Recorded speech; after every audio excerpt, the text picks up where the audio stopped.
The air in the Ministry's restricted archives hung thick with dust, and the quiet hum of old magic, a low, almost imperceptible vibration beneath the stone floor that made Hermione's molars ache. She stood at a long obsidian table, her fingers tracing the brittle edge of a map older than Hogwarts. It was unmarked, no title, no cartographer's sigil, just a sprawling parchment, the color of dried blood, its surface etched in silver ink that shimmered like moonlight on water. Every morning for the past 7 days she had come here at dawn, before the clerks arrived, before the Ministry stirred, and every morning the map had changed. Yesterday the Isle of Skye had floated 3 leagues west of its known position, tethered by a new strait that hadn't existed in any record since the Viking invasions. The day before, a mountain range, jagged and unnamed, had risen in the heart of Dorset, splitting the county in 2. Rivers now coiled like serpents through places that had been dry heathland for centuries, and always the ink shifted when no one was looking. She had tried every stasis charm, every sealing hex, even a time-walked ward drawn in powdered dragonbone. Nothing held. Hermione adjusted her spectacles and leaned closer, breath fogging the parchment's surface. The silver lines trembled faintly, like veins under skin. She tapped the map with her wand, reveal origin. The ink swirled, then stilled. No response. Reveal magical signature. Again, nothing. Not even a flicker. She exhaled sharply, running a hand through her fraying braid. This wasn't just magic. This was something older. Something that didn't answer to incantations or authority. A floorboard creaked behind her.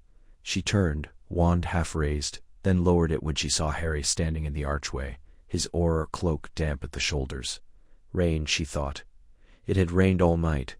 "You're here early," he said, voice low. "I couldn't sleep," she admitted. "It's changing faster now. Look." She gestured to the map. As they watched, a thin line, like a crack in glass, crept from the northern edge of the parchment. Slowly, a forest bloomed along its path, trees rendered in fine, curling strokes. The forest hadn't been there when she left last night. Harry stepped forward, eyes narrowing. "That's not possible. It's not just the map," she said. "I sent owls to Muggle meteorological offices.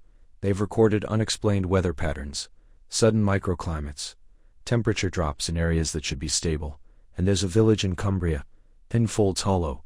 It's gone, not destroyed, just absent, like it was erased." Harry's jaw tightened. "And the Ministry? They're calling it geomagnetic interference." She almost laughed.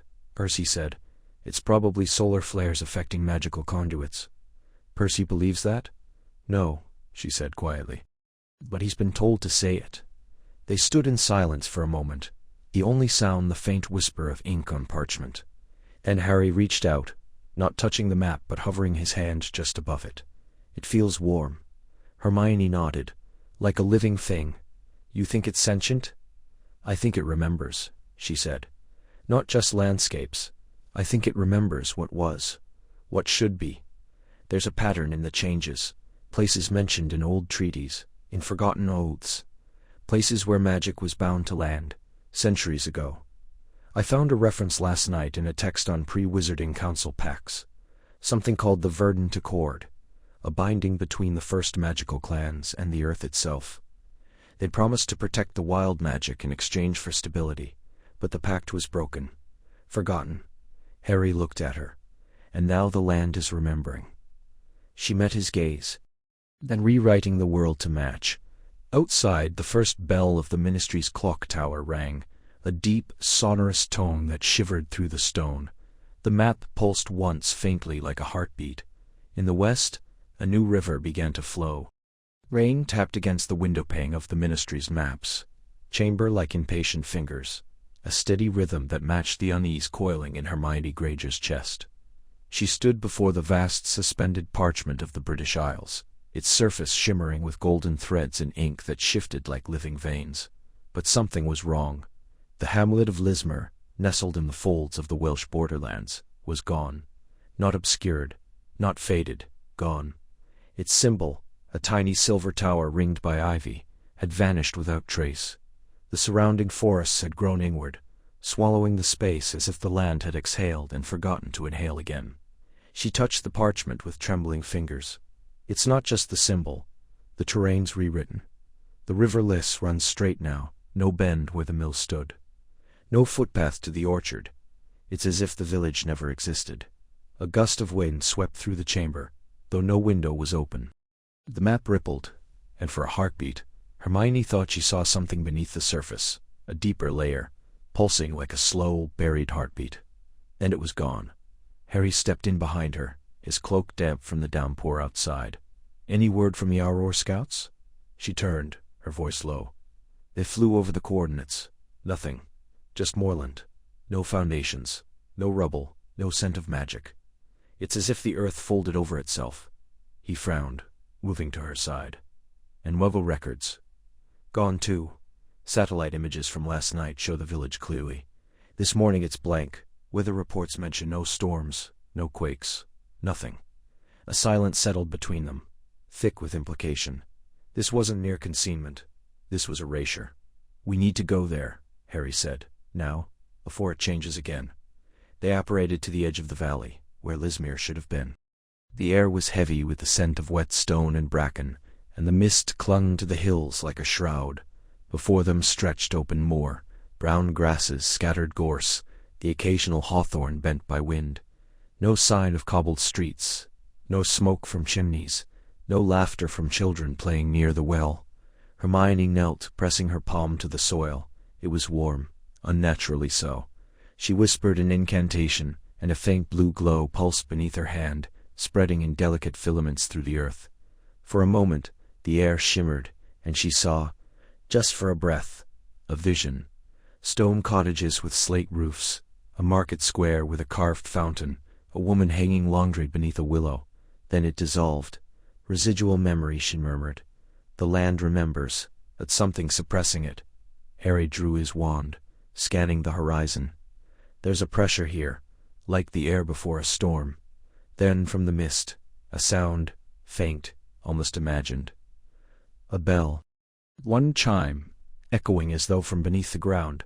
They followed it, stepping carefully over the uneven terrain. As they neared the center of the vanished village, the grass thinned, revealing a circle of standing stones, half buried, their surfaces etched with runes Hermione didn't recognize. They pulsed faintly, in time with the warmth beneath her feet. "This isn't just a map," she said, breath-catching. "It's a memory, and the land is rewriting its own history." Harry crouched beside one stone, brushing moss from the symbol, a spiral within a ring, like a map folding into itself. "This looks older than Hogwarts."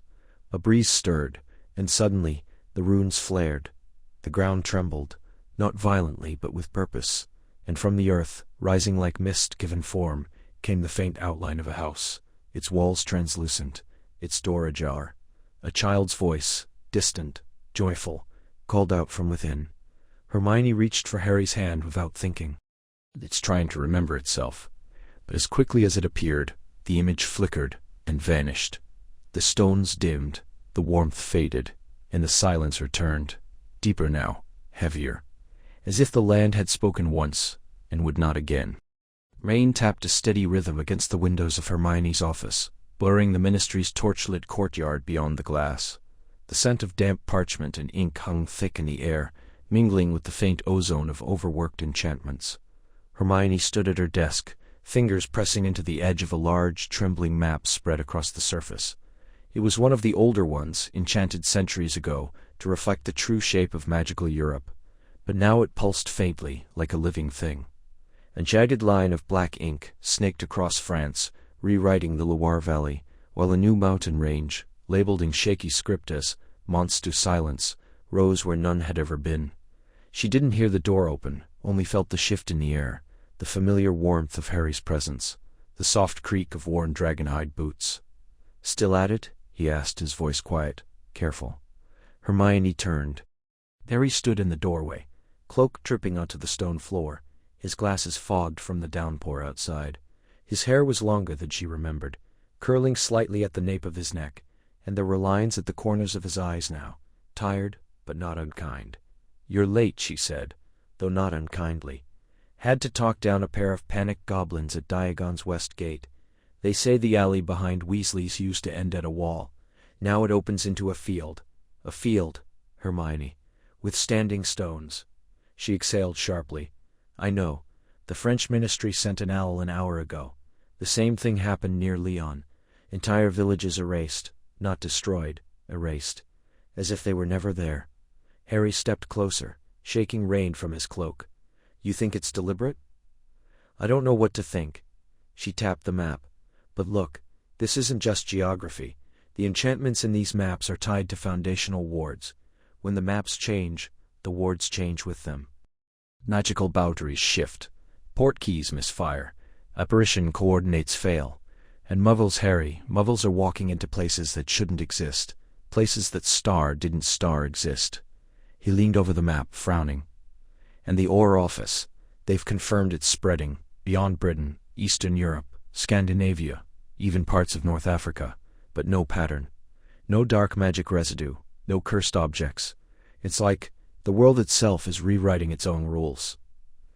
A silence settled between them, broken only by the rain and the soft, almost imperceptible creak of the map's surface, as another river vanished from the Iberian Peninsula.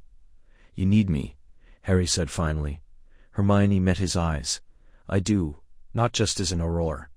No, she whispered, not just that. He looked away, running a hand through his damp hair. You know I'll help, but this feels bigger than anything we've faced before, bigger than Voldemort. I know. She hesitated. But I don't think it's evil. Not in a way we understand. I think something's waking up. Something old.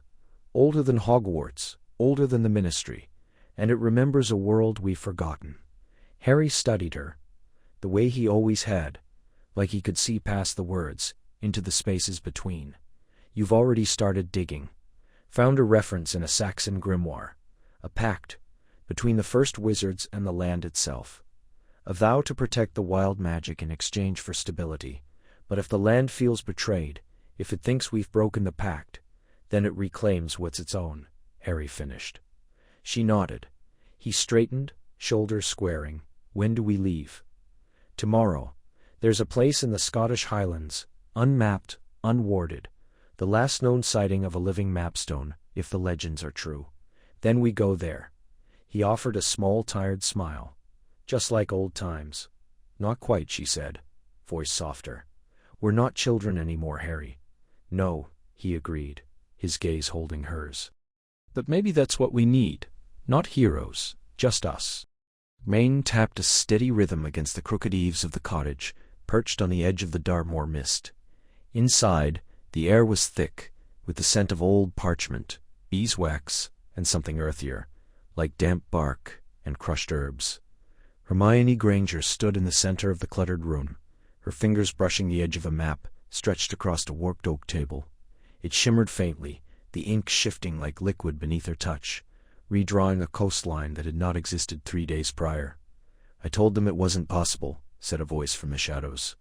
But the land doesn't care what's possible, it only remembers. Hermione turned.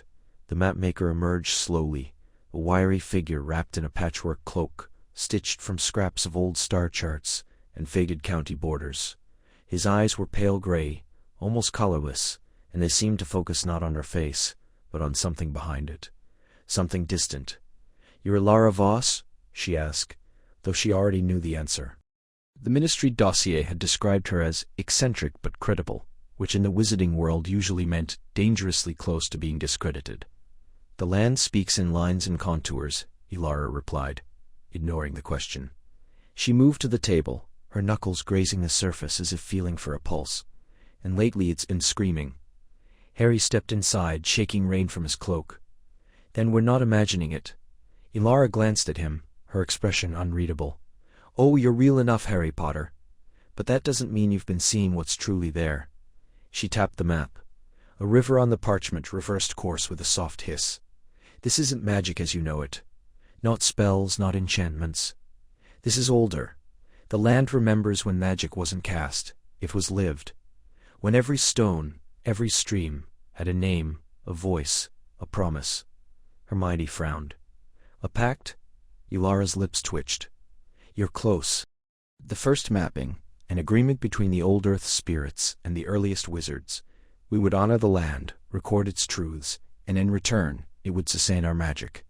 But we broke it. We paved over sacred groves, drained enchanted marshes, and wrote new maps that erased memory instead of preserving it. Silence settled, broken only by the crackle of the hearth. So the land is correcting itself? Harry asked. In its own way, Elara said. It's not angry, it's grieving, and in grief, it reshapes, returns to the truths it remembers. But magic tied to false maps, it frays, borders, waver, portkeys fail. And Muggles, she looked at them both. They walk into woods that weren't there yesterday. They vanish. Hermione exhaled. And the Ministry thinks it's a rogue spell. Elara laughed, a dry sound like leaves skittering over stone. Of course they do.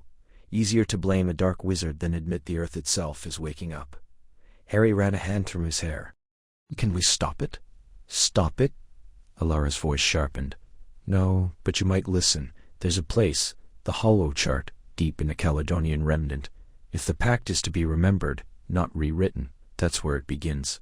Hermione met Harry's gaze. She saw the same flicker there, the weight of something vast unraveling, and the quiet understanding that this was no longer just about fixing maps. It's not just geography, she whispered. No, Elara said softly. It's memory, magic, and the cost of forgetting. Outside, the wind rose, and for a moment, the map on the table glowed, its lines pulsing like veins beneath skin, alive with something ancient, and terribly aware. The parchment crackled under Hermione's fingertips, not with static, but with something deeper, a quiet pulse, like the echo of a heartbeat trapped in ink. She had examined dozens of maps now, pulled from Ministry archives, stolen from antique shops in Nocturne Alley, even borrowed from the reclusive cartomancers of Ilvermorny. Each one bore the same impossible changes. The Black Lake now split by a jagged ravine that hadn't existed a week prior, the forbidden forest creeping beyond its boundaries, like a slow, green tide, and Cornwall. Cornwall was simply gone from some, replaced by a stretch of open moorland, labeled in archaic script as Star Irian Moorstar. But tonight, under the dim glow of her enchanted reading lamp, she noticed something new. She had laid the oldest map yet, across her desk, a weathered, yellowed thing from the early 1400s, its edges nibbled by time and silverfish. It depicted Hogwarts not as a single castle, but as 3 separate towers surrounded by marshland. As she traced the faded ink of the central spire with her wand, a whisper curled through the air, soft, almost musical. Not a sound, but a feeling. A chill, not of cold, but of loneliness. She froze. Again, she touched the tower. A flood of sensations surged through her. Stone beneath bare feet, a voice humming a lullaby in a language she didn't know, and the scent of heather and damp wool. Then a child's laughter, cut short by the slam of a heavy door. The emotions lingered like smoke, sorrow, sharp and aching, followed by a quiet resolve. Hermione pulled her hand back as if burned.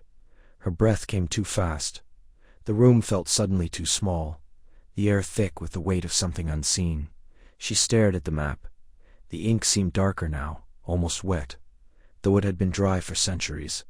Tentatively, she reached out again, this time pressing the pad of her finger firmly against the marshland below the towers. Another wave, this one warmer. Sunlight on skin. The taste of wild strawberries. A boy's voice, young and bright. Wait for me, Myri. And then, silence.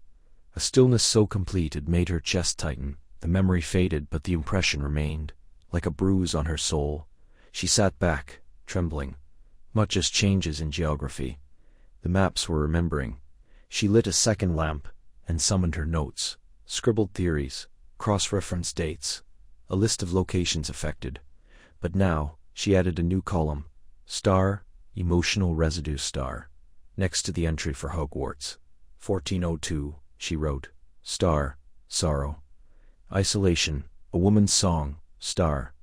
For the Scottish Highlands, 1687, Star, Joy. Flight, A Chase Through Bracken. Star, it wasn't random. The land wasn't simply shifting. It was Star, recalling, Star. As if the earth itself had a memory. And the maps, being magical artifacts, woven from intention and enchantment, had become conduits. A knock at the door startled her. Hermione? You in there? Harry's voice, low and cautious. She hesitated, then waved her wand. The door clicked open. He stepped inside, shoulders dusted with rain, his glasses fogged at the edges. "You've been down here all night." McGonagall's worried, said you looked pale. "I'm fine," she said too quickly. She brushed a hand over the map, as if to hide it. "I've just found something. Something I can't explain." Harry crossed the room, dripping slightly onto the rug. He looked at the parchment, then at her. "You're shaking." "It's not cold," she said. It's map. It's not just showing changes in terrain. It's showing memories, emotions, from the past. When I touch it, I feel them." He frowned. "Like legilimency." "No. Deeper. Older. It's not a person's mind. It's the land. The place itself remembers. And the map translates it. Records it." Harry reached out, then paused. "Can I?" She nodded. He placed 2 fingers on the tower. For a long moment, nothing. Then his breath hitched. His hand twitched, as if pulled by an invisible thread. His eyes fluttered shut. "Someone's crying," he whispered, "but not in pain. In release. Like she's been waiting for years to say something. And there's a name. Star, Arianwind Star," whispered in the dark. Hermione's pulse leapt.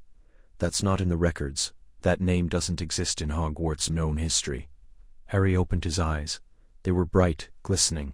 "She was real, Hermione. She's still there, in the stones, in the soil." They looked at each other, the weight of it settling between them. This wasn't just magic unraveling. It was memory returning. And if the land could remember, what else might it demand? The wind swept across the moor in low, mournful gusts, tugging at the hem of Hermione's cloak and sending loose strands of hair whipping across her face. She stood motionless, eyes fixed on the blank parchment in her hands, once marked with the name Elmstead Cross, in looping script, now smooth and unblemished, as if the ink had been sucked right out of it. Harry stood beside her, his breath visible in the chill morning air, his wand held loosely but ready at his side. The silence here was unnatural, thick and pressing, as though the land itself refused to speak. "It was right here," Hermione said, voice tight. "I've checked the Ministry archives, the old Wisengamot surveys, even Muggle ordnance maps from the 1800s. Elmstead Cross stood on this very spot for over 300 years. Harry crouched, brushing his fingers through the coarse, frost-laced grass. Nothing. No foundation stones, no traces of hearth magic, not even a broken tile. It's like it was never here at all. She knelt beside him, tracing a pattern in the dirt with her wand. A faint blue glow pulsed from the tip, then sputtered out. Resonance charm failed. That's not possible. Even if a place were obliterated, there'd be residual magical echoes, a memory in the soil at least. Unless the soil doesn't remember either.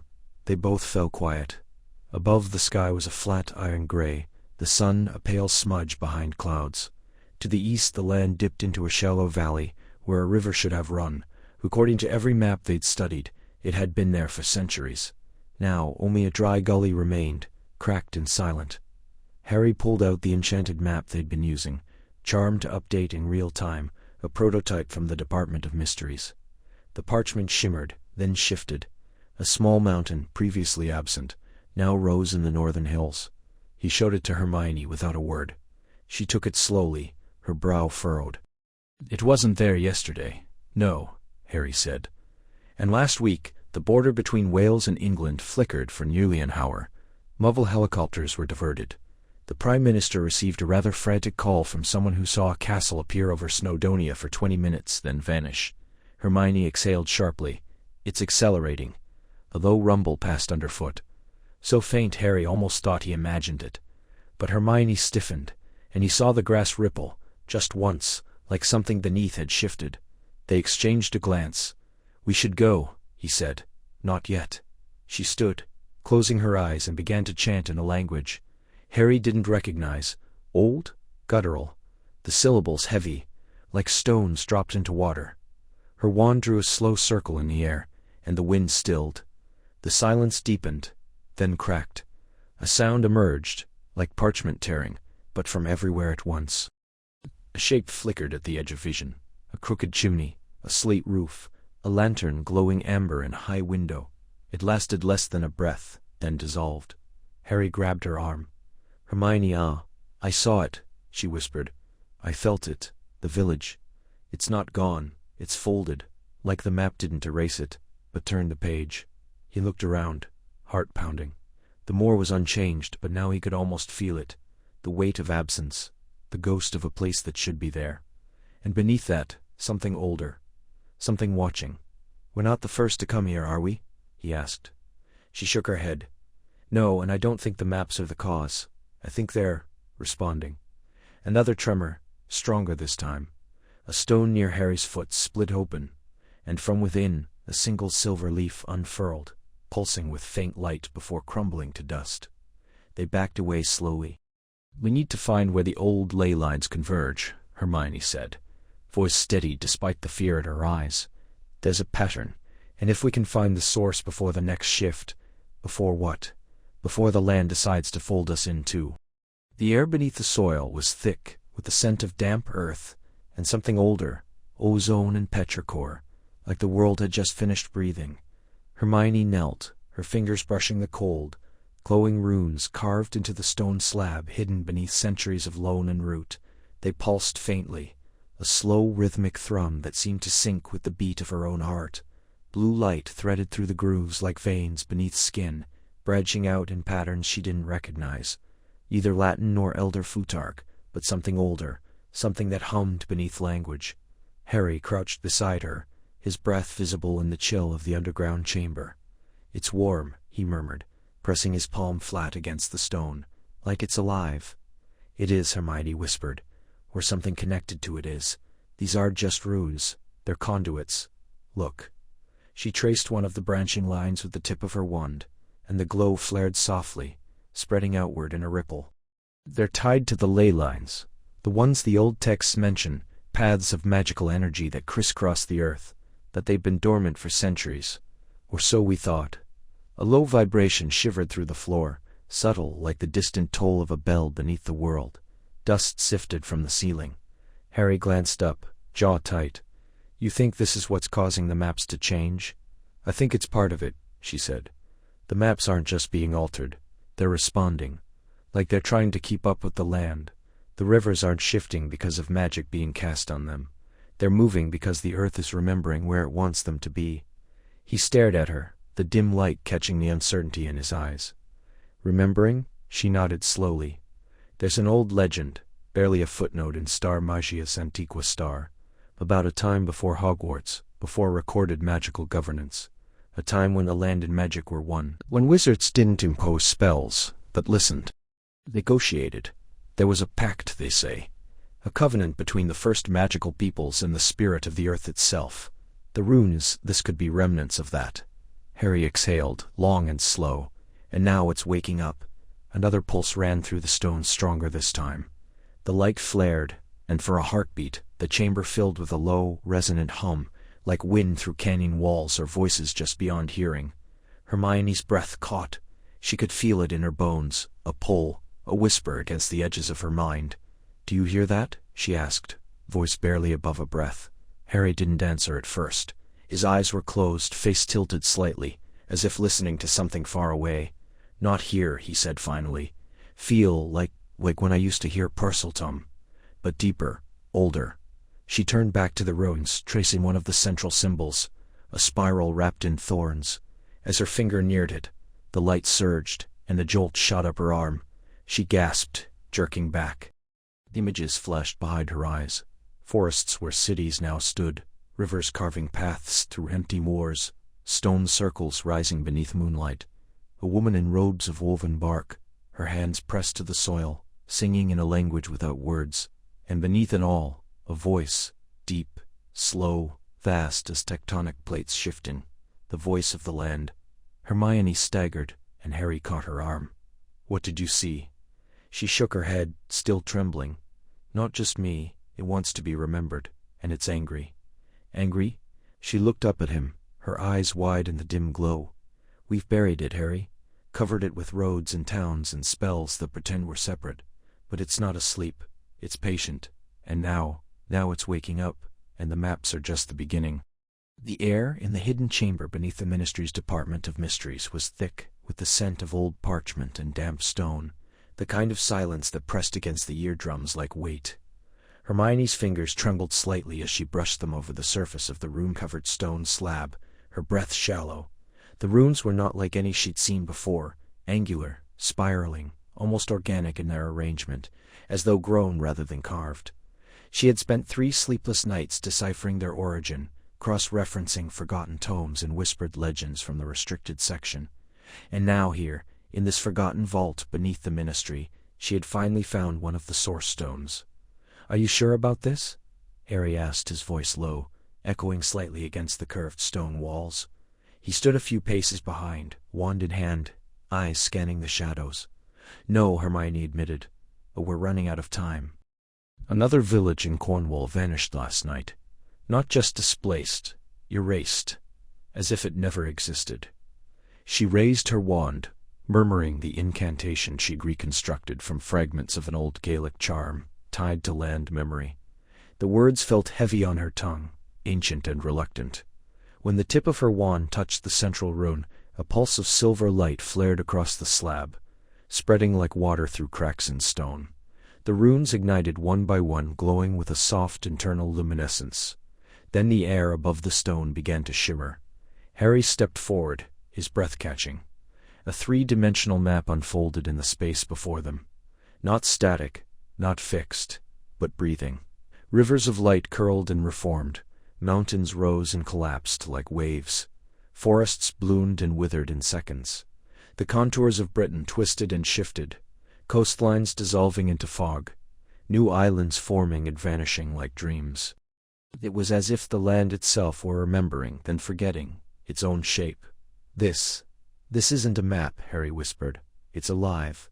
It's not just showing changes," Hermione said, her voice tight with awe. "It's responding, to magic, to intent. Look."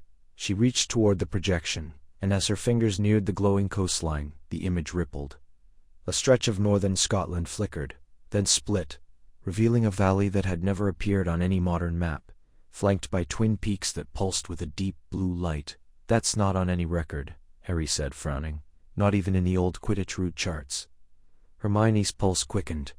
"That valley, it matches the description from the Pact of the First Veil, an old agreement between the land spirits and the first wizarding clans. They say the earth was given voice in exchange for restraint. Magic would not dominate nature, only listen. And now the land is speaking," Harry said quietly. A sudden gust of wind surged through the chamber, though there were no doors, no windows. The map shuddered. For a heartbeat, the image of London appeared, but wrong. The Thames ran black and thick, reversing its course. Hogwarts stood on a cliff where the sea should be, its towers cracked and draped in ivy that moved like tentacles. Then, just as quickly, it vanished. Hermione staggered back, her hand flying to her chest. "It's not just showing the past or future, it's showing possibilities, realities folding into one another." Harry caught her arm before she fell. "It's unstable, and we're not the only ones who've seen it," she whispered, staring at the runes. "Someone else has been activating these stones. Someone who doesn't understand what they're waking up." The map pulsed again, slower this time, like a heartbeat settling. One point glowed brighter than the rest, a small, unmarked island, far off the Hebrides, pulsing with a golden light. "That's where we need to go," Hermione said. Harry looked at her, then at the shifting map, the world unraveling and reweaving itself before them. "You know," he said, a faint familiar half-smile touching his lips, "we really should stop making a habit of this." Hermione laughed, breathless, her fingers still tingling from the magic in the air. "Too late for that, Harry." The forest ended abruptly, as if severed by an invisible blade, giving way to a wide stone clearing where 4 paths diverged at precise angles. Hermione stepped forward first, her breath misting in the chill air, the enchanted map clutched tightly in her gloved hands. It had stopped glowing moments ago, the ink settling into unfamiliar lines that pulsed faintly beneath the surface, like a heartbeat. Harry followed close behind, wand drawn, eyes scanning the edges of the trees where shadows seemed too still, too deep. "This wasn't here before," Hermione murmured, crouching to brush her fingers over the moss-covered stone at the center of the crossroads. It was carved with symbols she didn't recognize, curved ruse that shifted slightly when viewed from the corner of the eye. No records mention a junction like this, not in Star Hogwarts, a history star, not in Star Magical Geography of the British Isles star. Nothing. Harry frowned, glancing up at the sky. The stars above were wrong. Orion tilted unnaturally to the west, and the North Star flickered like a dying candle. "We're not where we should be," he said quietly. "Not just geographically, temporally. Maybe, or something else." A low wind stirred, carrying with it the scent of damp earth and old incense. Then came the whispers, faint, layered voices speaking in a language that sounded like stone grinding against stone. From each of the 4 paths, figures emerged, tall, translucent, draped in tattered robes that seemed woven from mist and memory. Their faces were indistinct, shifting, sometimes old, sometimes young, sometimes not human at all. Each carried a staff of gnarled wood, capped with a crystal that pulsed in time with the map in Hermione's hands. She stood slowly, clutching the parchment to her chest. "They're not ghosts," she whispered. "Not like nearly headless Nick. They're older, guardians maybe." One of the figures stepped forward, raising its staff. The air between them shimmered, and a voice, deep and resonant, echoed not in their ears but in their bones. "You walk the Vale roads," it intoned. "The land remembers. The pact demands balance." Harry took a cautious step forward. "We're not here to break anything. We're trying to understand. The maps, they're changing. People are getting lost. Muggles are in danger." The figure tilted its head. "The land breathes. It stretches after long slumber. Rivers forget their beds. Mountains rise to reclaim what was stolen. This is not error. This is return." Hermione swallowed. "But innocent people. Innocence does not shield from consequence," another figure intoned from the east path. "The old magic was buried, not gone. You tore open the silence with your wards, your cities, your forgetting. Now the earth speaks." She thought of London, of streets that had shifted overnight, of a river that now cut through Diagon Alley like a blade, of the Muggle family who vanished when their home sank into a newly formed ravine. Her throat tightened. "We didn't know," she said, voice firm despite the tremor beneath. "But we want to help, to make it right." The first figure lowered its staff. "Then choose. One path leads to memory, one to sacrifice, one to truth, one to oblivion. Only one returns you whole." Harry glanced at her. "We don't even know what we're choosing star for star." "We do," she said, meeting his gaze. "We're choosing whether the world gets a chance to heal without destroying everything in its wake." The wind howled, and the figures stepped back, fading slightly as if waiting. The map in Hermione's hand grew warm, the ink swirling once more, forming a single arrow that pointed not down any of the paths, but straight into the center of the stone. She exhaled. "It's not about which path, it's about why we're here." Harry nodded slowly. "Then let's answer the question." Together they stepped onto the stone. The wind howled through the cracks in the stone archway, carrying with it the scent of damp parchment and something older, like moss-covered inkwells and burnt candle wax. Hermione stood with her back pressed against the crumbling well, breath shallow, wand clenched in her hand like a lifeline. The map in her satchel pulsed, a slow, rhythmic throb that matched the beat of her heart. "It's getting stronger," she whispered. Harry stepped beside her, his scar, a silver thread in the moonlight. He didn't say anything at first, just watched the valley below, where the river had vanished overnight, replaced by a grove of silver-barked trees that hadn't existed yesterday. The stars above flickered, not like stars at all, but like ink blotted across a page and then smeared. "We shouldn't be here," he said. "This place isn't on any map, not even the Marauders." "It should be," Hermione replied. "It was here once. The land remembers." As if summoned by her words, the air thickened. A ripple passed into the clearing, like heat off stone but cold. Then slowly, a figure formed from mist and shadow, its form translucent, dressed in long robes stitched with constellations. Its hands were stained with ink, the fingers elongated, quivering like quills about to write. "You speak its name without knowing it," the figure intoned. The voice was layered, many speaking at once, like pages turning in unison. Hermione stepped forward, despite the tremor in her legs. "We're trying to understand what's happening. The maps, they're rewriting themselves. Places disappear, people are getting lost. The cartographer tilted its head, hollow eyes fixed on her.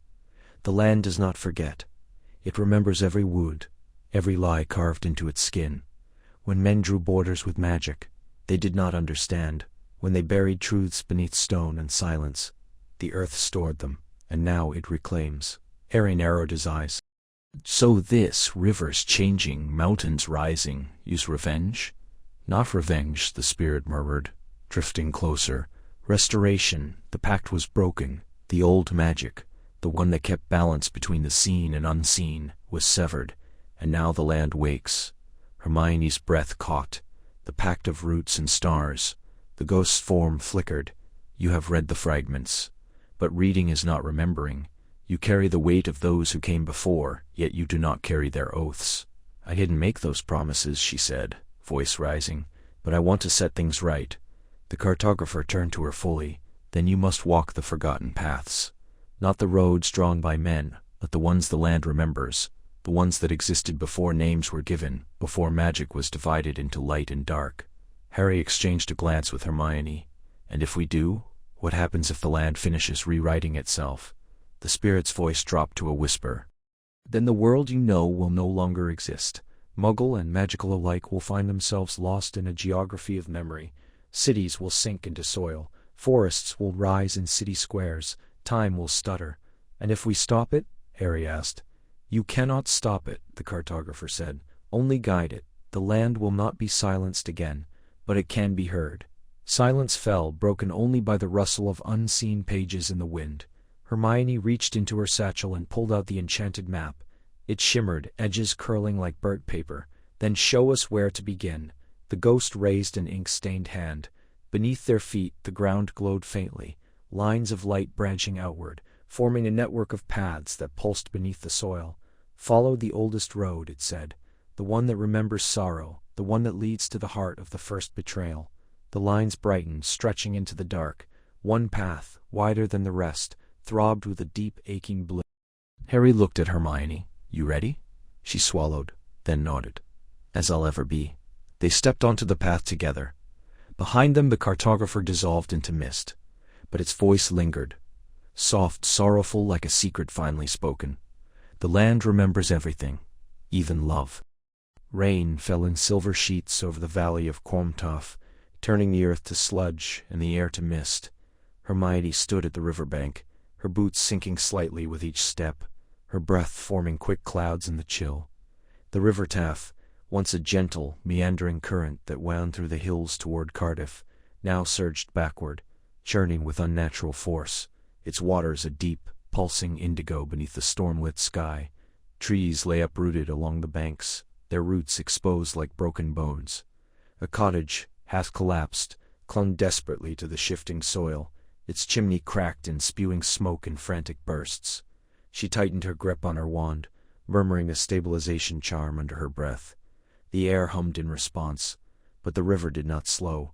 It roared, louder than any river had a right to, as if the land itself were screaming.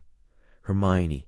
Harry emerged from the fog, his cloak soaked through, glasses fogged, hair plastered to his forehead. He carried a rolled parchment under one arm, the latest enchanted map of the British Isles. It had arrived that morning, trembling at its casing, the ink still wet and shifting. It's worse than we thought, he said, unrolling it with a flick. The map writhed. Rivers snaked across new paths. Towns blinked in and out of existence. And here, Cardiff, edged by a newly drawn tributary that hadn't been there yesterday, now marked with a pulsing red glyph. The river didn't just reverse, Hermione said, voice tight. Its star rewrote star itself, and the map it's not just updating. It's star remembering star something. Harry frowned. Remembering? She pointed to the glyph. That symbol. It's not Ministry standard. It's older. Pre-Goblin rebellions, I'd wager. Look at the curve of the stroke. Celtic origin. This isn't a correction. It's a star reclamation star. A low groan echoed from the earth. The ground shuddered. Hermione staggered, catching herself against Harry's arm. The river surged higher, black water clawing at the banks, swallowing another section of the path.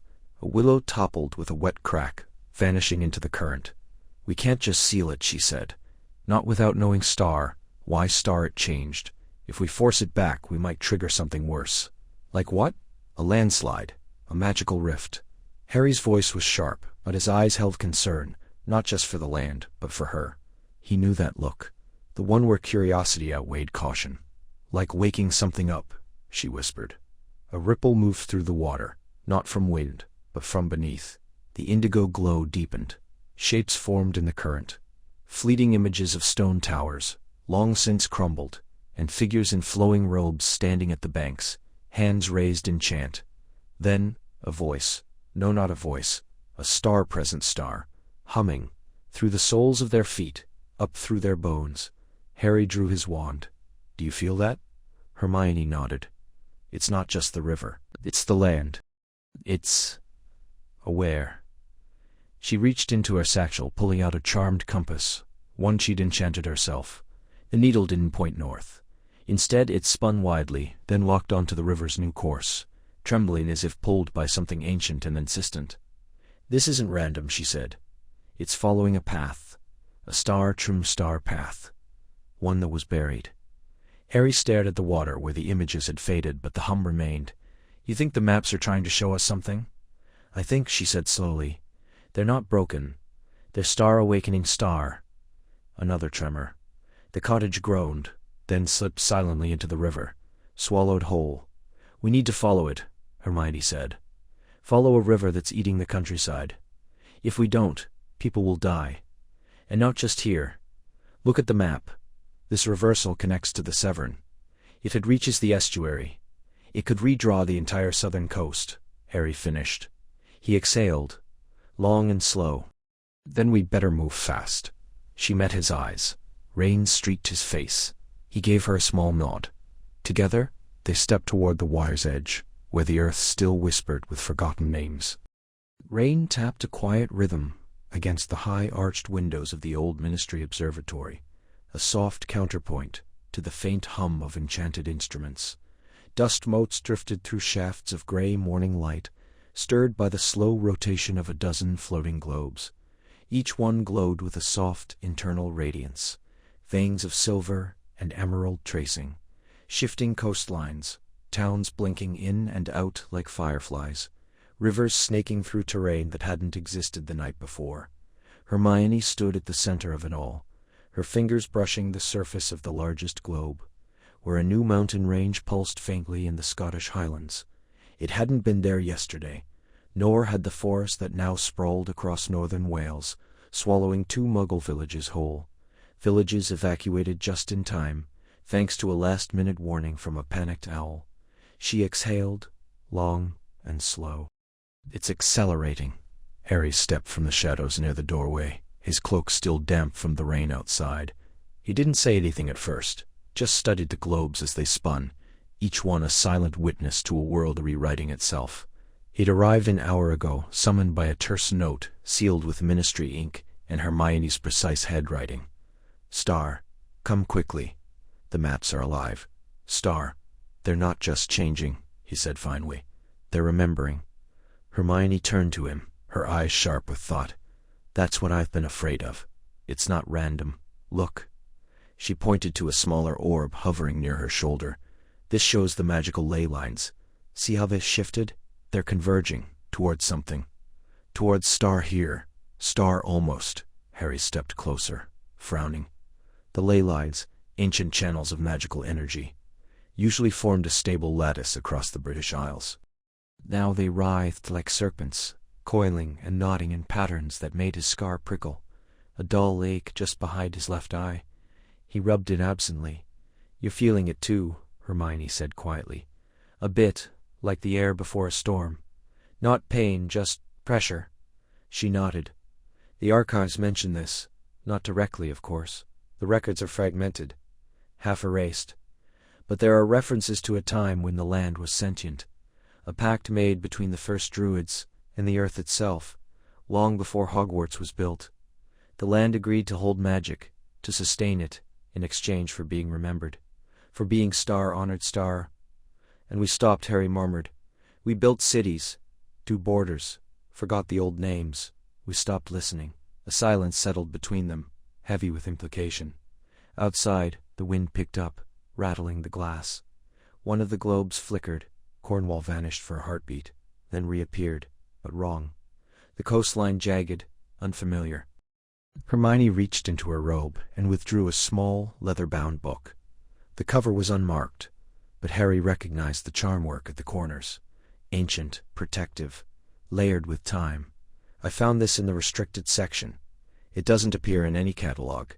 I think it was hidden, or maybe, it's Star, let Star me find it. He raised an eyebrow.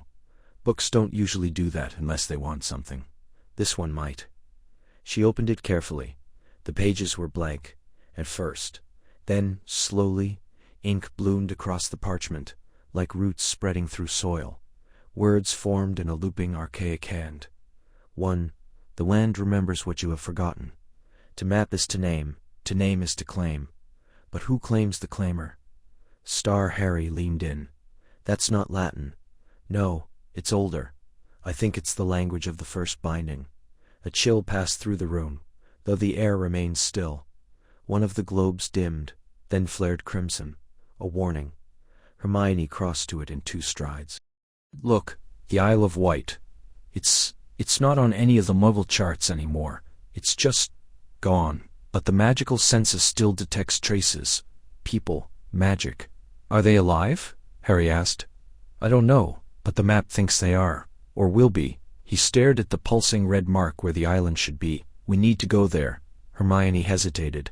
It's not just about finding what's missing, Harry. It's about understanding why the land is waking, and what it wants. He met her gaze. Then we ask it. She almost smiled. Almost. You always were terrible at caution, and you, he said, were always too good at it. The globes turned. The rain fell, and somewhere, deep beneath the soil, the earth stirred in its long sleep. Rain tapped against the window panes of the Ministry's restricted research annex, like impatient fingers, a steady rhythm that matched the pulse behind Hermione's temples. Scrolls lay unrolled across every surface, their edges curling from the damp chill in the air. Ink smudged where her fingers had traced the same lines too many times. She hadn't slept. Not properly. Not since the map of the Scottish Highlands had rewritten itself overnight, folding Loch Lomond into a valley that hadn't existed 3 days prior. Harry stood in the doorway, his cloak dripping onto the stone floor. You're still here. I'm close, she said without looking up. Her voice was frayed at the edges, but sharp with certainty. It's not random, Harry. That's the key. It seems chaotic. Yes, entire villages blinking out, rivers reversing. But there's a pattern underneath. I've been cross-referencing the shifts with old migration records from the pre-Wizarding War era. The ones we found in the Peveril vaults. He stepped inside, closing the door behind him. The silence deepened. And she unfurled a brittle parchment across the table, its surface etched with faded ochre lines. This is the path of the Selgath, a nomadic tribe of earth-wielders. They vanished from record nearly 900 years ago. According to legend, they didn't just travel the land, they listened to it, spoke to it. Harry leaned closer. You're saying the map changes follow their roots. Not just follow. She tapped a trembling finger on a series of dots that spiraled from the Hebrides toward the Yorkshire moors. They're retracing. Every shift, the new mountain in Cumbria, the sudden forest near Watford, aligns with a known resting place or ritual site of the Selgath. And it's not just them. The Vaelthar, the Dernic Wanderers, all of them. Their paths are being resurrected, one by one. A cold draft snaked through the room. Harry straightened. Why now? I don't know, she exhaled, rubbing her eyes. But the pact? The one mentioned in the oldest wards of Hogwarts talks of a returning breath of the earth. A time when the land would remember what magic forgot. I think the maps aren't breaking. They're waking up, and they're remembering the people who once lived in balance with them. Harry stared at the parchment, his reflection ghostly in the glass. So the land's rewriting itself to honor ancient tribes, or to call them back. She met his gaze. There's a line in the Selgath chant. When the ink remembers the hand, the road will rise again. I thought it was metaphor. But what if the maps are alive? Not just enchanted, but sentient in some way. What if they're not showing us changes? They're showing us memories. A long silence settled between them. Outside, thunder rolled low, like distant footsteps. "You're saying the world's healing," Harry said quietly. "Or reclaiming," she corrected. "But healing implies intent. I don't know if the land cares about balance the way we do. It might just be remembering. And if that memory includes magic we've buried, or borders we've erased, then it won't care if Muggles are in the way," he finished. She nodded, her face pale in the candlelight. "The Ministry thinks it's a curse, a rogue spell. But this isn't dark magic, Harry. It's older than that. It's deeper. It's the earth itself deciding it wants to be seen as it once was." He reached out, his hand brushing hers. "Then we need to understand what it wants before it remakes the world without us in it." Hermione looked down at their hands, then back at the map. "There's one more thing. The patterns, they're converging. All the paths, they're leading somewhere. A place not on any modern map. But according to the oldest star-etched charts, it was called Ilarion. A gathering place, a crossroads of the old tribes. Where is it?" She hesitated. "It's beneath Stonehenge." The wind howled through the skeletal remains of what had once been a thriving hamlet tucked between the moors and the Grafen forest, its name lost even to memory. Stones lay scattered like bleached bones, and the remnants of a crooked chimney clung stubbornly to the earth, the only testament that people had ever lived here. Hermione crouched near the foundation of a collapsed cottage, brushing frost from a fragment of charred parchment. Part of an old warding sigil, she guessed, its edges curling like burnt leaves. Her breath fogged in the brittle air, each exhale a small surrender to the cold. Harry stood a few paces away, boots crunching over frozen earth and shattered roof tiles. He wasn't sure what he was looking for. Footprints in the snow that led nowhere, a pattern in the rubble, some clue that didn't dissolve at a touch. The Ministry's mapping teams had already swept through and found nothing. No bodies, no magic residue, just absence. As if the village had been gently, deliberately folded away. Then something glinted near the base of a half-buried stone. Well, not silver, not quite. A dull bronze glow hidden beneath a tangle of ivy turned black with frost. He knelt, fingers numb as he pried the object free. It was a compass, its casing etched with runes that shivered faintly under his thumb, runes that looked neither like Latin, nor any magical script he recognized. The glass face was cracked, but the needle inside spun like a thing possessed, darting in wild circles, north, south, east, west, all at once, as if the world had forgotten its poles. Harry frowned, turning it slowly in his palm. The needle didn't slow. He held it toward the ruins. Nothing. Toward the forest, it jittered. Then he glanced at Hermione, still bent over her parchment, her scarf loosened, a strand of chestnut hair catching the weak morning light. The moment he turned the compass toward her, the needle stopped. Not just stopped, snapped into place, quivering once, then pointing directly at her with unwavering precision. Harry blinked. He turned the compass away. The needle spun again, frantic, directionless. He turned it back. Still, true. Aimed at Hermione as though she were the only fixed point in a shifting world. "Hermione," he called, voice low. She looked up, her brow furrowed. "Did you find something?" He hesitated. "Maybe, come here." She rose, brushing dirt from her gloves, and stepped toward him. The needle didn't move. It stayed locked on her, even as she circled slightly to his left.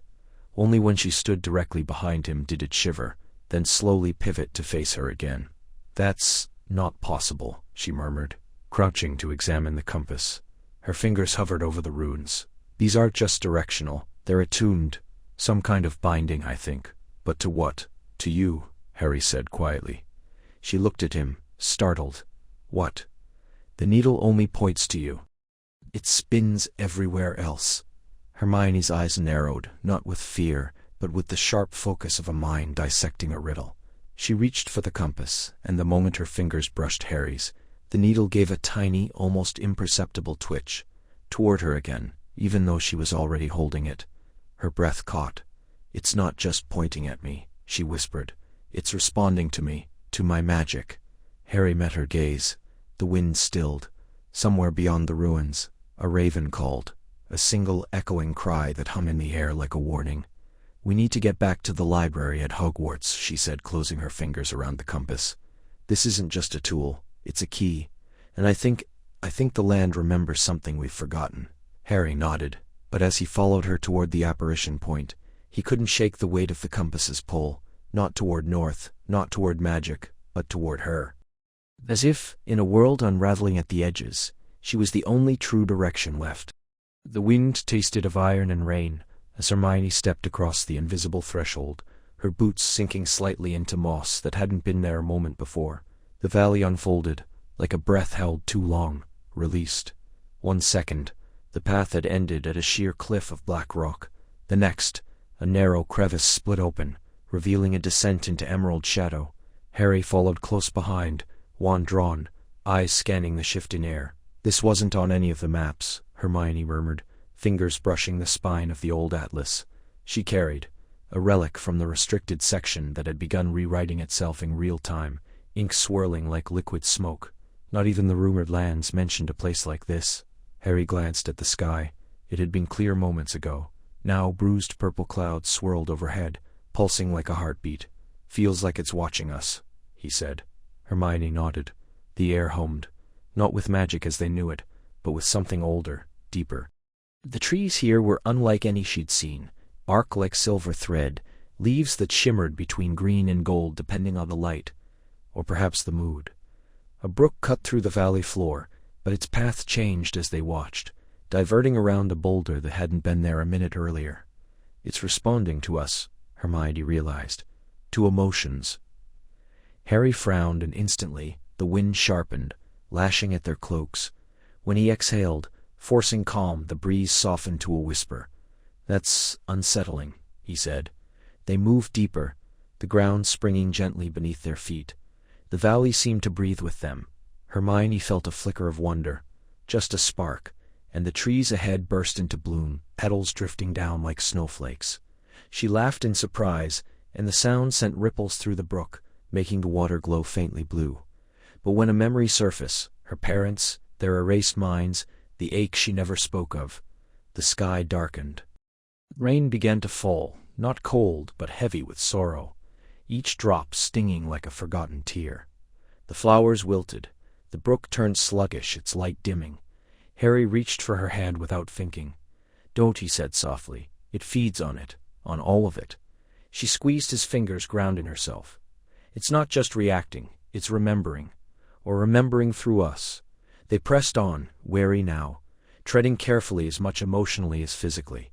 The path twisted, revealing stone arches half buried in ivy, carvings worn smooth by time. Hermione ran her fingers over one symbols that looked like a blend of ancient runes and map coordinates. "This is the pact," she whispered, "the one from the legends." The land agreed to sleep, to let history be written by wizards, but only so long as the balance held. "And now it's waking up," Harry said. A low rumble vibrated through the ground. Ahead, the valley opened into a wide meadow, but the grass shifted in waves, forming symbols, fleeting like thoughts. Then a shape emerged from the mist. A stag, translucent, made of mist and starlight. It regarded them with knowing eyes. Harry froze. "I know," Hermione said gently. The stag bowed its head, then turned, walking toward a circle of standing stones that hadn't been there before. As they followed, the air grew thick with memory, not theirs. A woman in robes of woven bark stood at the center, her voice echoing without sound. Images flashed, a treaty signed in blood and soil, a promise broken, centuries of silence. "It wasn't just a map," Hermione breathed. "The land was the map, and we forgot." Harry looked at her, the weight of understanding passing between them. The valley wasn't just alive. It was a live star of them, because of all who had loved, lost, and lingered in between. And as the stones began to glow, humming with a song older than magic, they realized the journey wasn't about fixing the maps. It was about remembering how to listen. Rain lashed against the windows of Hermione's study, blurring the candlelight into trembling halos across the parchment. She sat hunched over a map of the Scottish Highlands, her fingers tracing a ridge that had not existed 2 days prior, a jagged peak now splitting the valley where Glencoe once lay open and unbroken. The ink shimmered faintly under her touch, as if resisting her scrutiny, and she exhaled sharply. "It's not just shifting," she murmured. "It's remembering." The maps had begun changing first in remote regions, mountain passes closing overnight, lakes retreating into dry riverbeds, entire hamlets erased from enchanted parchment as though they had never been. And first the Ministry dismissed it as a surge in ambient magic, a ripple from some distant spellwork. But then Dover vanished from coastal charts. A Muggle train nearly derailed when its route crossed what was now a cliffside. Hermione had pored over every volume in the Department of Mysteries, every surviving grimoire from the early cartographers. Most had been lost, burned, she suspected, not by accident, but by design. But in a water-damaged folio, tucked behind a false binding in the restricted section, she found it. A confession, scrawled in a fading hand. Star. We thought we could bind the land to parchment. Star, the text read. Star. We thought the quill could capture what the eye could not. But the earth breathes. It dreams. And when we drew its soul onto paper, we trapped a piece of its breath, and angered the rest. Sar. She read it aloud to Harry the next morning, in the dim warmth of the leaky cauldron. He stirred his tea absently, eyes narrowed. So someone tried to map magic itself. Not magic, the land's magic, the living pulse of it. She pushed the folio toward him. The first magical cartographer, Aldrich Morn, didn't just draw borders. He used a quill dipped in earthblood and starlight. He believed a true map should reflect not just terrain, but the land's will, and for a time it worked. The maps moved with the seasons, showed hidden paths, warned of storms. Harry leaned back. And then the land fought back. The maps began changing faster than they could be corrected. Rivers reversed, forests migrated. Morn's own home was swallowed by a valley that hadn't existed at dawn. She paused. They say he vanished trying to redraw the final map, the one that would bind the land completely. Instead, it bound him. His spirit fused with the parchment, and ever since, every magical map carries a piece of that curse. A silence settled between them, broken only by the crackle of the hearth. So now the land is waking up, Harry said slowly, and it's erasing what shouldn't have been drawn. Not just erasing, Hermione whispered, rewriting. It's restoring what was lost, what was buried. Ancient paths, forgotten wards, places the Ministry sealed off centuries ago. But it doesn't care about modern borders, or Muggle towns, or people. Harry looked up, his green eyes shadowed. Then we're not chasing a spell, we're chasing memory. She nodded. And if we don't understand what Morn began, we might lose more than maps. We might lose the world as we know it. Outside, the rain had stopped. The clouds parted just enough for a sliver of moonlight to cut across the table, illuminating the edge of the folio. There in the margin, a single sentence had begun to glow, ink rising like breath on glass. Star. The map remembers what the hand forgets. Star. Hermione touched the words. They seared her fingertip with cold. It's still alive, she breathed. The first map. It's out there. And it's waking up. The wind howled through the cracks in the stone walls of the abandoned watchtower, carrying with it the scent of damp moss and something older. Ink, perhaps, or burnt parchment. Hermione knelt beside a collapsed bookshelf, her fingers brushing over a bundle of leather-bound journals, half buried beneath rubble and ivy. The air shimmered faintly, as if the very space resisted being disturbed. "This is it," she whispered, pulling one of the journals free. The cover was worn, the title etched in faded silver, Star Terrae Voces, the Speaking Land Star. These were thought to be lost. These were thought to be lost. Some said they were never real. Harry crouched beside her, his breath visible in a dim torchlight. And now we're holding one. She opened the cover carefully, the pages crackling like dry leaves. The script was elegant, slanted, and unmistakably magical. Ink that shifted subtly under the light, as if still breathing. The first entry was dated over 300 years ago.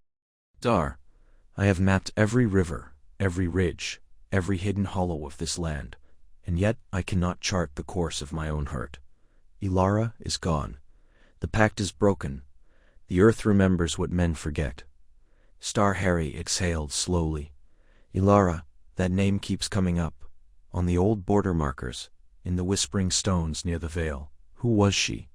Hermione flipped forward, her eyes scanning the looping script. He loved her. A woman named Ilara Morn, a guardian of the old wards, the ones that kept the magical and Muggle worlds in balance. But she was accused of treason. They said she tried to redraw the borders herself, to erase the lines between realms. "That's impossible," Harry said. "You can't just rewrite geography like that." "You can," she said quietly, "if the land listens." Another gust rattled the tower, and for a moment, the ink on the page pulsed faintly, glowing a deep indigo. Hermione quickly turned the page. "Star, they took her from me. They bound her to silence, buried her beneath the roots of the hollow mountain. But I whispered the truth into the maps, the true lines, the forgotten paths. I bound my magic to hers, thread by thread, so that when the land stirs, it will remember, it will seek her. And when it does, the world will bend to restore what was torn." Star Harry stared at the words. He cursed the maps, because he lost her. "It wasn't a curse," Hermione said, her voice softer now. "It was a plea. He wove his grief into the enchantments, his love, his memory. And the land, it answered. It's not breaking. It's Star remembering Star." Silence settled between them, thick, with the weight of centuries. Outside, the sky had darkened, and the stars seemed to pulse in time with the rhythm of the wind. Harry looked at Hermione. "You think that's why the maps are changing now? Because something's waking up?" She nodded. The pact was never truly broken, just buried. And now something's stirring beneath the hollow mountain. I can feel it in the wards. The magic is searching. He reached out, gently brushing a strand of hair from her face. "You've been feeling it for days, haven't you?" She didn't answer at first. Then, barely above a whisper, "It's like a pull. Not just in the magic, but in me. Like I've known this story before. Like I've loved someone enough to change the world for them." Harry's breath caught. She looked up, meeting his eyes. "Do you ever wonder if we're just following a path already drawn? Or if we're the ones drawing it now?" He took her hand, his fingers warm against hers. "Maybe it's both." Outside, a distant tremor rippled through the earth, soft but undeniable. Somewhere far beneath them, stone shifted. A river changed course. A name long forgotten rose from the soil like mist. And the maps, sleeping in their satchel, began to glow. Rain tapped a steady rhythm against the coach's enchanted glass, blurring the edge between sky and earth. Hermione pressed her fingertips to the cool pane, watching water ripple like ink across parchment. The map in her lap trembled slightly, its lines shifting in real time. A new valley had appeared in northern Wales 2 days ago. Yesterday, the River Taff ran dry for 12 miles, only to reappear further west, now twice as wide. She'd verified the changes against 3 separate magical cartographies. All agreed the land was rewriting itself. "We're close," she said, voice low. According to the latest survey from the Department of Mysteries, the forest moved 6 miles east during the night. It uprooted, literally. Trees walked. Harry, seated across from her, exhaled slowly. Walked, not metaphorically. The Ministry's aerial scouts reported trunks rising from the soil, roots coiling like serpents, and then shifting. Step by step, like giants in slow motion. He rubbed his scar, a habit she hadn't seen in years. "And now, there's a castle. A ruin," she corrected, half buried in moss and ivy. "No records of it exist. Not in Hogwarts archives, not in the old Welsh coven midgers, not even in the whispered histories of the Fey borderlands. It's as if the land remembered something we forgot." The carriage descended into a valley, cloaked in mist.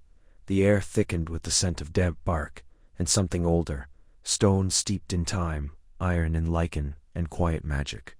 The trees here stood unnaturally still, their trunks smooth and pale, like bones exposed to moonlight. But the forest floor told a different story. Deep grooves scored the earth, as if enormous roots had dragged themselves across the soil. Hermione stepped down first, her boots sinking slightly into the wet earth. Harry followed, wand already in hand. The silence was wrong. No bird song, no rustle of small creatures. Even the wind seemed to hold its breath. "There," she whispered, pointing through the mist. The castle rose like a spectre from the fog.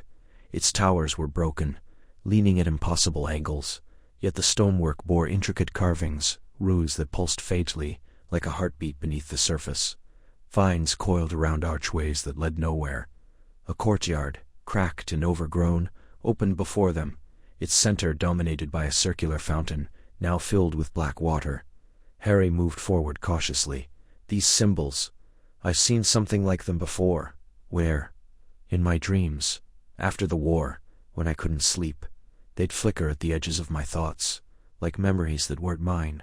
Hermione turned to him, startled. You never said. He shrugged, eyes locked on the ruins. Didn't think it mattered. Just fragments, stones, a voice maybe, singing in a language I didn't understand. She reached into her satchel and withdrew a small brass compass. Its needle spun wildly, then settled, not north, but toward the fountain. The ley lines are converging here. This place, it's a nexus, a wound in the world's memory. As they stepped into the courtyard, the air shimmered. For a brief moment, the ruin flickered, whole, radiant, banners fluttering in a wind that didn't exist. Laughter echoed, soft and distant. Then it was gone. Harry caught her arm. Did you see? Yes. They approached the fountain. Hermione knelt, brushing aside moss from the rim. Beneath, the same ruins glowed faintly. She traced one with her finger. A jolt ran up her arm, sharp and warm. Images flooded her mind. Trees marching under starlight, rivers reversing course, a woman in silver robes standing atop a cliff, arms raised as the earth groaned beneath her. She's calling it back, Hermione breathed. The land, she's waking it. What land? Harry asked, but his voice sounded far away. The old land, before borders. Before our maps. Before us. He crouched beside her. And who is she? Hermione looked into the dark water of the fountain. For a heartbeat, a face surfaced, pale, ancient eyes full of sorrow and fire. I don't know, she whispered, but I think she remembers us. The first glow appeared at dusk, a faint silver thread, tracing the curve of the hillside beyond Godric's Hollow. Hermione saw it from the kitchen window, her fingers pausing over an open map that had, only that morning, shown nothing but rolling farmland and a forgotten bridle path. Now, the parchment shimmered faintly beneath her fingertips, the ink rewinding and reforming like water finding its course. She dropped the quill. Harry, she called, voice tight with urgency. He appeared in the doorway, wand already in hand, eyes scanning the horizon. I see it, he said quietly. The light pulsed, steady as a heartbeat, rising from the earth itself, thin, luminous veins spreading beneath the soil, connecting ancient barrows, standing stones, and the crumbling remains of a long-abandoned ward circle. It wasn't fire, it wasn't magic as they knew it. It was older, deeper. It's the ley lines, Hermione whispered, stepping onto the dew-slick grass.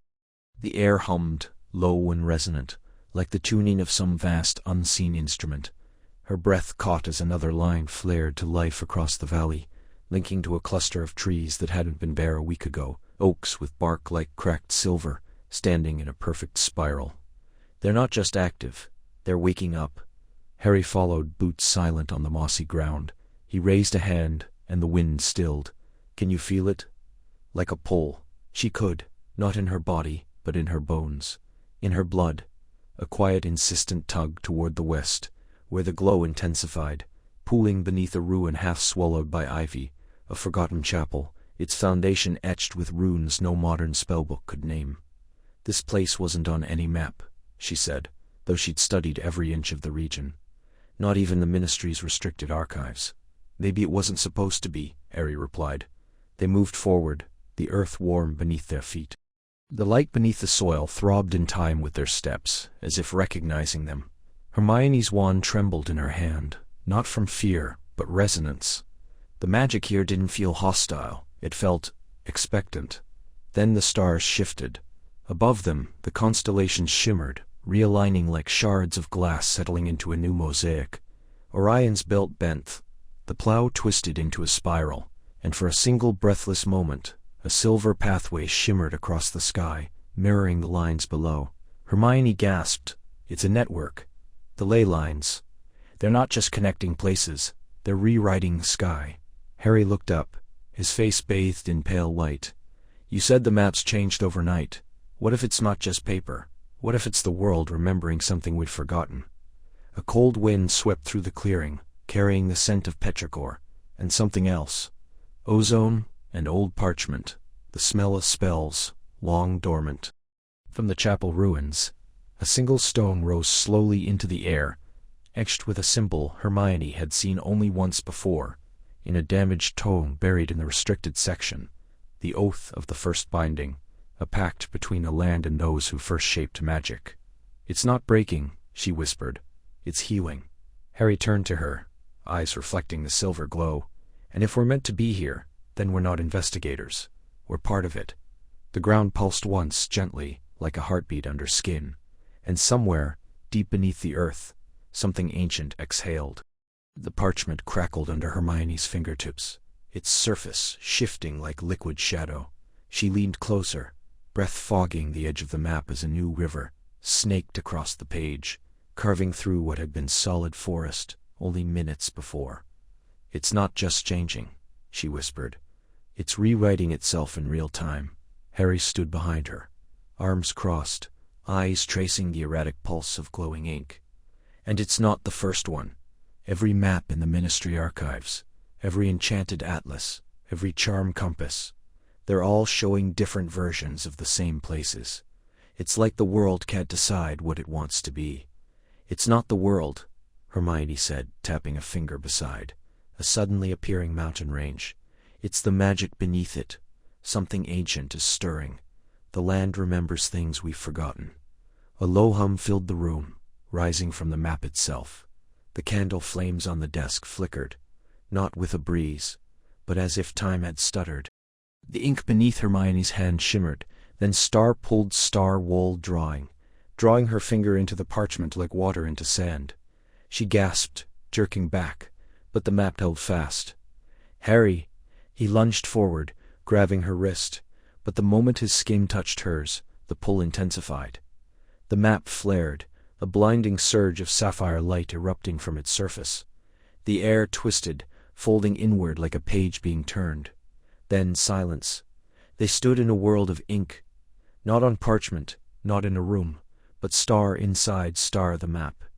The sky was a vast undulating tapestry of shifting lines, constellations of place names floating like stars. Rivers of silver light wound through valleys of charcoal mist, and in the distance cities rose not from stone, but from layered script, their towers built of looping cursive and forgotten dialects. Hermione staggered, her boots sinking slightly into the ground, which felt like damp paper. "We're inside the map." Harry turned slowly, wand drawn, his breath visible in the cold, paper-thin air. "Either that, or we've gone completely mental." "No," Hermione said, her voice hushed with awe. "This is a liminal space, a living archive. The maps aren't star showing, star that changes. They're star participating star in them." A wind whispered through the air, not carrying sound, but star meaning star. Words brushed against their skin. Fragments of old treaties, names of villages erased by time, the echo of oaths, sworn in blood and moonlight. Harry frowned. "Did you hear that?" Hermione nodded. "It's the land speaking, not in a language we know, but in memory. The pact. It's still alive." They began to walk, the ground shifting subtly beneath them. With each step, the terrain reformed. Trees sprouted from swirling paragraphs, bridges of illuminated runes, arched over chasms filled with murmuring glyphs. After a time, Hermione stopped, staring at a stone marker etched with runes that pulsed like a heartbeat. This was once a border post, between wizard and Muggle, yes, but also between realms. The old wards were tied to the land's true shape. When the maps change, the wards weaken. If this keeps up, the barrier between worlds will collapse, Harry finished. They looked at each other, the weight of it settling between them. Not just duty, not just danger, but the quiet understanding that had always lived beneath their friendship, now sharpened by the strangeness around them. A shape moved in the distance, a figure woven from ink and shadow, walking a path that hadn't existed a moment before. Hermione reached for Harry's hand without thinking. "We're not alone here." He didn't let go. "Then we'd better figure out who." or star, what star, we're dealing with, before the map decides we don't belong and erases us.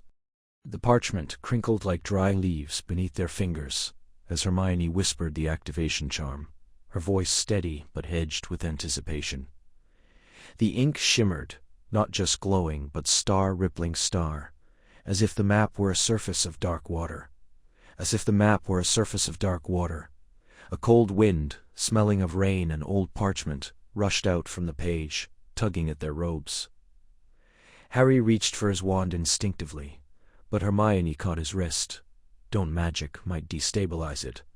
Her eyes were wide, fixed on the map, where London's familiar sprawl was now folding inward. Streets curling like ribbons, rivers thickening into veins of silver. Then the ground vanished. They fill not through air, but through star script star. Letters the size of boulders tumbling past, place names glowing faintly. Hogsmeade, Godric's Hollow, the Burrow, each one pulsing like a heartbeat. Harry gasped, reaching out, and his fingers passed through the word Diagon, as if it were smoke. Then, abruptly, they landed, softly, on ground that felt like vellum. They stood in a valley of ink.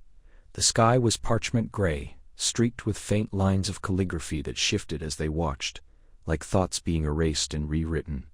Mountains rose in the distance, their slopes etched with looping handwriting, entire paragraphs forming cliffsides.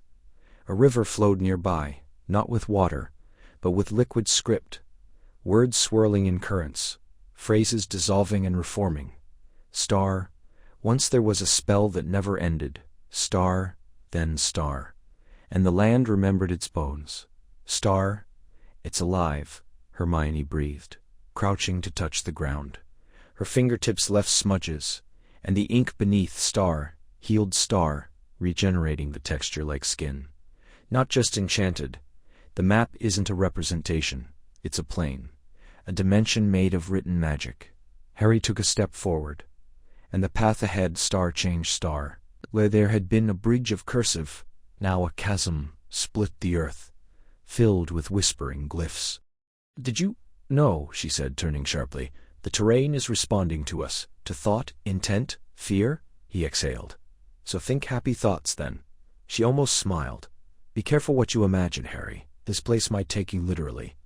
They moved cautiously, the air humming with a low melodic resonance, like 1,000 quills scratching at once. Trees of cross-referenced footnotes stood in groves, their branches splitting into citations that pointed to unseen sources. A bird, no, a comma with wings, fluttered past, trailing a soft star, pause star in the air behind it. Then, ahead, a city rose from the ink, spires of serif fonts, domes formed from perfect circles of punctuation. But it was crumbling. Entire streets were fading, buildings dissolving into question marks that hung in the air before vanishing. A clock tower struck 13, each chime causing a tremor in the ground. "That's not right," Hermione said, frowning. 13 chimes? Time doesn't work here the way it should. The structure's breaking down. As she spoke, a wave of erasure swept through the city. Walls became blank space. Names of streets, Grimold, Nocturne, flickered and died. The air had filled with a sound like pages burning. "We're too late," Harry said, heart sinking. "No," Hermione insisted, pulling a small vial from her robes, ink, dark as obsidian, swirling with trapped light. "This is original cartographer's ink, from the Ministry's vaults. If the map is rewriting itself, we might be able to anchor it, restore the balance." She uncorked the vial. The moment the scent hit the air, ozone and elderflower, the land star reacted star. The ground rippled. The ground rippled. Wilds sprouted around them like vines. Truth, memory, belonging. The river surged, its current now flowing backward, syllables regrouping into older, firmer sentences. But from the heart of the ruined city, something stirred. The figure emerged, tall, cloaked in shifting script, its face a blank oval where words formed and vanished. Guardian, keeper, forgotten. It raised a hand, and the path behind them dissolved. Hermione stepped forward, holding the vial high.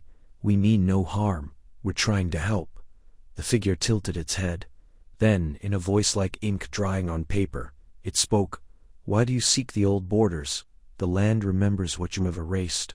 Harry met its gaze, though it had none, because people are getting hurt. Muggles, wizards, the world is coming undone. A long silence. Then the figure extended a hand, not in threat, but in offering. On its palm, a single word appeared, glowing, star, forgive, star, and the map trembled, as if preparing to write a new beginning. The air tasted of iron and old parchment, thick with the residue of broken enchantments. Hermione's fingers trembled as she pressed the tip of her quill to the vellum, the inkwell beside her glowing faintly with stored moonlight. Around them, the forest groaned, not with wind or beast, but with the slow, shuddering breath of the earth itself. Trees that had stood for centuries now leaned at impossible angles, roots clawing at the sky, as if the ground had turned liquid beneath them. The map in her lap was the only constant, its edges frayed, its center pulsing like a wounded heart. "We're running out of time," she whispered, more to herself than to Harry. He stood with his back to her, wand raised, eyes scanning the shifting dark. Ink pooled between the cobblestones of the forgotten path behind them, rising in slick serpentine tendrils. The creatures had no true shape, only movement, hunger, and the echo of forgotten symbols. They were born from erased borders, from places that no longer existed on any map, and they remembered being visible. "They're closer," Harry said, voice low. "Something's changing in the pattern." Hermione bit her lip, dipping the quill again. The ink shimmered, responding to her intent. She wasn't just redrawing a path, she was rewriting a truth the land had unlearned. The spell was delicate, a weave of memory, intent, and ancient cartographers' magic passed down through the Ministry's lost archives. One wrong line, one hesitation, and the path would collapse, or worse, open into somewhere that shouldn't exist. She drew a curve for the river that used to run east of Dalridge Hollow. The vellum hissed. A ripple passed through the forest. Somewhere, water began to fall. "Did that?" Harry started. "Yes," she said. "Hand steady now. Keep watching." I'm almost at the ridge. The quill moved faster, tracing the old high road, the stone bridge, the boundary wards that once marked the edge of magical concealment. Each stroke pulled at her magic like a thread from her core. Sweat beaded on her brow. The air grew colder. Then, a sound like tearing paper. Harry spun. Hermione. From the ink puddle, a figure coalesced. Tall, faceless, its body, a shifting lattice of script and shadow. It reached for him with fingers like quill nibs, sharp and dripping. "Protego," Harry shouted. The shield flared, but the creature's touch sizzled against it, burning through like acid on silk. Hermione didn't look up. Her hand moved with desperate precision. She added the final glyph, the sigil of passage, the key to the boundary. The map flared gold, then white. "Now," she cried. Harry dropped the shield and lunged toward her, grabbing her arm just as the creature lunged. They stumbled back, and the world twisted. For a heartbeat there was nothing, no ground, no sky, only the sensation of falling through layers of forgotten names. Then, solid earth. They landed hard on a grassy slope beneath a pale dawn. Birds chirped. A cow lowed in the distance, the air smelled of dew and clover. Hermione gasped, clutching the map to her chest. It was still warm. The ink had settled, the lines firm, real. Harry rolled onto his side, breathing heavily. "Did we make it?" She turned her head. Behind them, the forest they'd just escaped was gone. In its place, rolling hills and a familiar dirt track leading toward a village smoke. "We're back," she whispered. He let out a shaky laugh, then reached over and brushed a smudge of ink from her cheek. "You did it." She looked at him, really looked. And for the first time in days, she smiled. Not the tight, determined curve of before, but something softer. Something true. "We did it," she corrected. Then as the sun rose over a world still healing its edges, they sat in silence, two figures on a hill, holding on to something that, for now, felt like solid ground. The first breath of ordinary air tasted strange, thin and quiet, as if the world had been muted. Hermione stepped forward, her boots pressing into dew-damp grass instead of the shivering, pulsing stone of the Vale Pass. Behind her, Harry exhaled sharply, his fingers brushing the edge of his cloak where it still shimmered faintly at the hem. threaded through with veins of soft blue light. The glow clung to their skin like morning mist, not fading so much as settling, sinking just beneath the surface. It flickered when Hermione moved her hand, a quiet echo of the ley lines they'd walked for days. She turned to him. "We're really back." Harry met her gaze, his eyes tired but clear. "Feels different, though, like the air forgot how to hold magic." They stood at the edge of a barley field outside Ottery St. Catching, the burrow's crooked silhouette just visible beyond the rise. Smoke curled from the chimney. Somewhere a rooster crowed. Normal, familiar. And yet neither of them moved. Hermione flexed her fingers. The lines on their palms glowed faintly, tracing the paths she'd memorized in the hollow atlas, the ancient map that had guided them through the shifting lands. It now rested in her satchel, its pages still warm, as if dreaming. "We changed," she said quietly. Harry nodded. "The land didn't just move, it remembered, and it answered."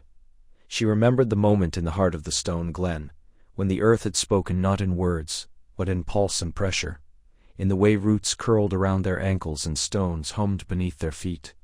They had not merely mapped the awakening, they had become part of it. The pact was not broken, it had been waiting. A breeze stirred the barley, golden under the early sun.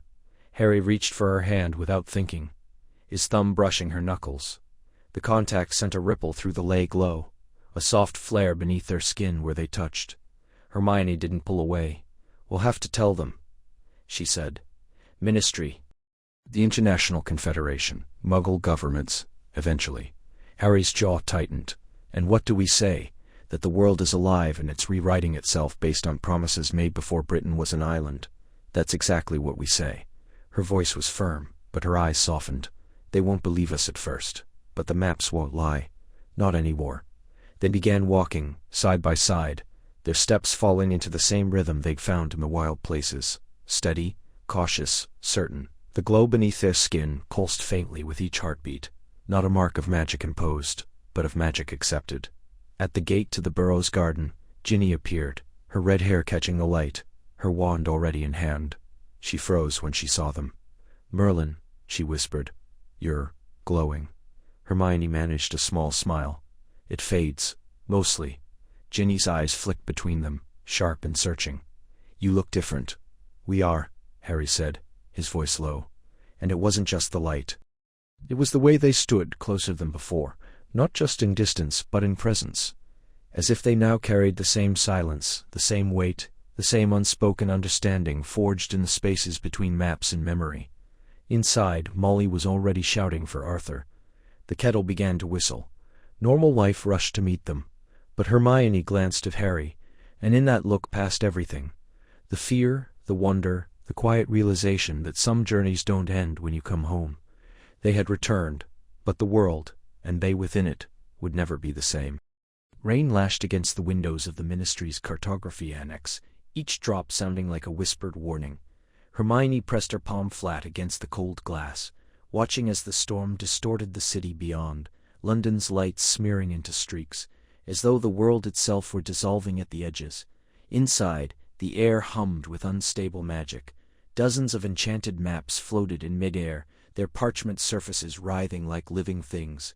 Ink bled across them in slow, deliberate pulses, redrawing rivers that had not existed for centuries, carving new mountain ranges into the heart of Yorkshire, erasing entire villages from the Scottish Highlands. "They're changing faster now," she murmured, more to herself than to Harry, who stood just behind her, his breath steady, but his stance taut with tension. "Faster than what?" he asked. "Faster than yesterday? Last hour? Because it feels like they're rewriting themselves every time I blink." She turned to face him. His glasses were fogged at the edges, his hair damp from the rain. There were shadows under his eyes, dark crescents that hadn't been there a week ago. None of them had slept. Not since the first report came in of a Muggle train rerouting itself into empty countryside, its tracks having vanished overnight, replaced by what looked like a meadow from a medieval bestiary. "Last week it took days for a region to shift," she said. "Now Wales is gone, not just altered. Star gone, star gone, star. Replaced by something that looks like the Forest of Dean before the Romans touched it. Ancient oaks, standing stones, no roads, no modern enchantments." Harry exhaled sharply. "And the Muggles?" "Confused, relocated. Some are missing." She hesitated. "A child in Cardiff woke up in a valley that wasn't on any map. His parents say the house is the same, but the street, it just ends now into forest. No pavement, no streetlights, just trees that weren't there yesterday." He rubbed his temples. "So the boundary between their world and ours, it's not just thinning, it's being rewritten." "Not just that," she said, stepping towards the largest map, the one that had once shown the British Isles in perfect magical detail. Now it pulsed like a heartbeat. "The anomalies aren't random. I've been tracing the patterns. Each change follows an older cartography, pre-wizarding regulation, pre-statute of secrecy. It's as if the land is reverting, reclaiming something." "Reclaiming what?" She didn't answer right away. Instead, she reached into her robes and pulled out a small leather-bound book, the kind wizards use for field notes. But this one pulsed faintly with blue light. "I found this in the restricted section. It references an old belief that the earth remembers, that places hold memory in their soil, their stones, and that once long ago the land had a voice, a covenant with the first magical peoples, a pact, protect the earth, and it will protect magic." Harry frowned. "Then now?" "Now," she said, voice low. "The earth thinks the pact has been broken, and it's taking back what it believes is its own." A sudden tremor rippled through the room. The floating maps shuddered. One exploded into a shower of glowing ink, which hung in the air like embers, before spelling out a single word in archaic runes. "Star return." Star Harry stepped forward, wand half drawn. "That wasn't there before." "No," Hermione whispered. "But it was always meant to be." Outside, the storm deepened. Thunder rolled across the sky, but it didn't sound like thunder anymore. It sounded like footsteps, distant, approaching, and beneath their feet the Ministry's foundation groaned, as if something vast were stirring beneath the city, waking after centuries of silence. Rain lashed against the high-arched windows of the Wizigomat chamber, each drop striking like a whispered accusation. The torches flickered in their sconces, casting long shadows that slithered across the stone like serpents. Hermione stood at the center of the circular dais, her fingers clenched around a roll of parchment, the latest survey from the Scottish Highlands, where Loch Arkaig had simply ceased to exist overnight, replaced by a forest of silver-barked trees no one could name. "The maps are corrupted," booed Cornelius Fudge's voice, though he sat in the back now, stripped of true power, yet still venomous with influence. "They shift without cause, defy logic, and now threaten Muggle populations. Just last week, a Muggle transport plane nearly crashed into a mountain that wasn't there yesterday." "Because the mountain star is star there now," Hermione replied, voice steady, despite the tremor in her chest. "And it was star, always star there, just hidden." "The land remembers what we've forgotten." A murmur rippled through the benches. Harry stood near the archway, arms crossed, his scar a pale line beneath the fringe of his dark hair. He had not been summoned, but no one dared stop him from entering. Not after what they'd seen in the Vale of Idris, where ancient runes had risen from the earth, pulsing with light, and the very air had whispered in a language older than Latin. "The enchantments sustaining our navigational systems are tied to these maps," Hermione continued. "Destroy them, and we sever our connection to every hidden village, every protected enclave. Hogwarts wards rely on geographic stability. So do the boundaries of Diagon Alley, of Hogsmeade, of the Ministry itself." "Then rebuild them," snapped Madame Bones, though her eyes betrayed doubt. "With static coordinates, no more enchantments that shift. We cannot have reality itself renegotiating our borders." "And what of the pact?" Harry asked, stepping forward. His voice was quiet, but it carried. "The one etched into the bedrock beneath Stonehenge, the one that says the land gives and takes, that magic flows where memory runs deep." "The pact is myth," said a cold voice. Umbridge, pink-suited and smug, rose from her seat. "A bedtime story to frighten children. The Ministry cannot govern on folklore." Hermione unrolled the parchment with a snap. A small enchanted replica of Britain flared to life above it, rivers of blue light winding through emerald terrain. Then, slowly, the west coast began to ripple. Wales sank beneath a phantom tide, and in the north, a new island rose from the sea, its shape jagged, unfamiliar. "This is not folklore," Hermione said. This is happening. The maps aren't broken. They're star awake star. And they're reflecting a truth we buried centuries ago, when wizards carved borders into the earth and called it order. But the land remembers its own shape. Silence followed. Even the rain seemed to pause. Then from the highest bench, a voice like dry leaves, Eldrick Croak, the last of the rune seers, frail and ancient, his eyes clouded but knowing. The first mapping was a betrayal, he whispered. We bound the earth with ink and spell, forced it to lie. Now it unbinds itself. You suggest, said Umbridge, that we allow chaos. I suggest, Hermione countered, that we listen. Destroy the maps, and you don't stop the change. You blind yourselves to it. People will get lost. Children will vanish. Muggles will walk into wards. They cannot see. Magical creatures will lose their sanctuaries. Harry stepped beside her. We've seen villages that haven't existed for 1,000 years reappear at dawn. We've spoken to spirits and standing stones who remember when the mountains spoke. This isn't destruction, it's restoration. A long pause. Then Croak raised a trembling hand. The Council's ultimatum is folly. The maps are not the disease, they are the symptom. To burn them is to burn the mirror. The chamber stirred, uncertain. Hermione looked at Harry, and in that glance, everything unsaid passed between them. The nights spent beneath strange stars, the maps shifting in their hands like living things, the way his hand had brushed hers when the ground trembled beneath their feet. They were no longer just chasing answers. They were standing at the edge of a world remembering itself, and they would not let it be erased. Rain lashed against the high windows of the Ministry's archive wing, each drop sounding like a whispered secret against the enchanted glass. The air smelled of damp parchment and old magic, a musk that clung to the back of Hermione's throat as she stood over the wooden table, her fingers trembling slightly as they traced the brittle edge of the map. It was older than Hogwarts, older than the Ministry itself, inked on stretched wyvern hide, its borders shifting even now, subtly, like breath beneath skin. Towns flickered in and out of existence. A forest that had been in Wales yesterday now sprawled across the coast of Brittany, and beneath her palm, a single river pulsed faintly, glowing the soft blue of a memory charm. They had ordered her to destroy it. Preservation is not protocol.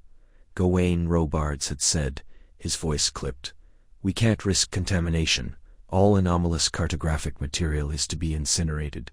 But this wasn't anomalous. It was star-aware star. She glanced over her shoulder. The archive was silent except for the creak of old beams and the distant hum of a malfunctioning levitation charm on level 5.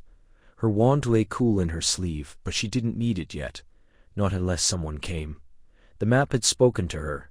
No, not spoken, not in words. It had star-shown star her things. A valley in the Scottish Highlands folding in on itself like origami. A village swallowed whole by mist. And beneath it all a rhythm, slow and deep. Like the heartbeat of something vast and sleeping. She had woken it, just by touching it. Or perhaps it had been waiting. A floorboard groaned. She didn't turn. I know it's you, Harry. He stepped into the dim light, his coat dripping onto the stone. Rainwater darkened the shoulders of his Aro robes. They're sending a cleansing team in 20 minutes. They'll reduce this whole section to ash if they have to. They don't understand what they're destroying. They're following orders. You're not. She looked at him then, really looked.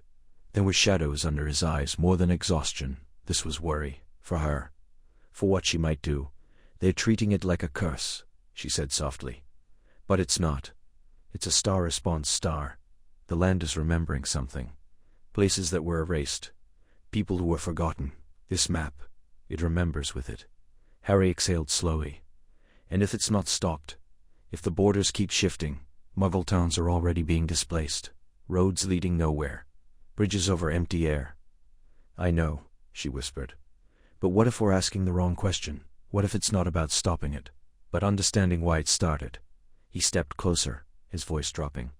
You're not just defying orders, Hermione. You're risking your clearance, your career. Then I'll lose it. Her voice didn't waver. But I won't burn this.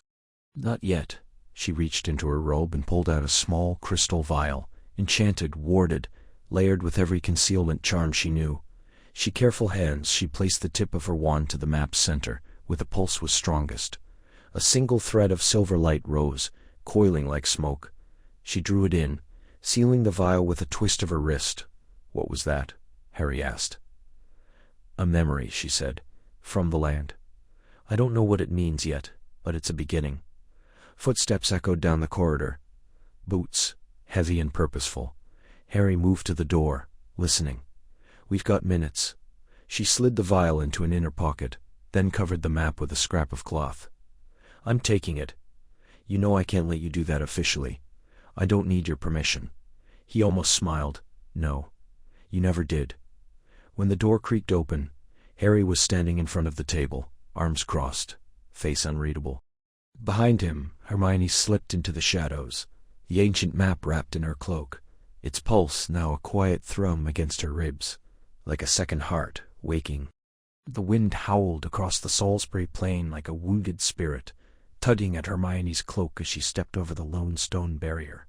The air tasted of iron and ozone, thick with the residue of old magic. Stonehenge loomed ahead, its weathered saracens standing like sentinels in the moonlight, their silhouettes jagged against the bruised sky. Harry followed close behind, his wand already in hand, eyes scanning the ground where faint pulsing lines of silver had begun to spiral outward from the stones. "It's stronger here," Hermione said, crouching to brush her fingers over a glyph half buried in the grass. The moment she touched it, the symbol flared, a quick burst of cobalt light before sinking back into the earth. "These aren't just markers, they're part of a network, a living one." Harry knelt beside her. "Like the maps. More than that," she whispered, "they're feeding them. The maps aren't just changing, they're responding." To something buried beneath the stones, a low rumble vibrated through the ground, subtle but unmistakable. The air shimmered between two of the uprights, as if heat rose from stone on a summer's day. Hermione stood, heart pounding. "There's a threshold here, a door, but it won't open to force." Harry glanced at her. "So what? We knock politely." She almost smiled. "We offer truth." She stepped forward, placing her palm flat against the cold surface of the central stone.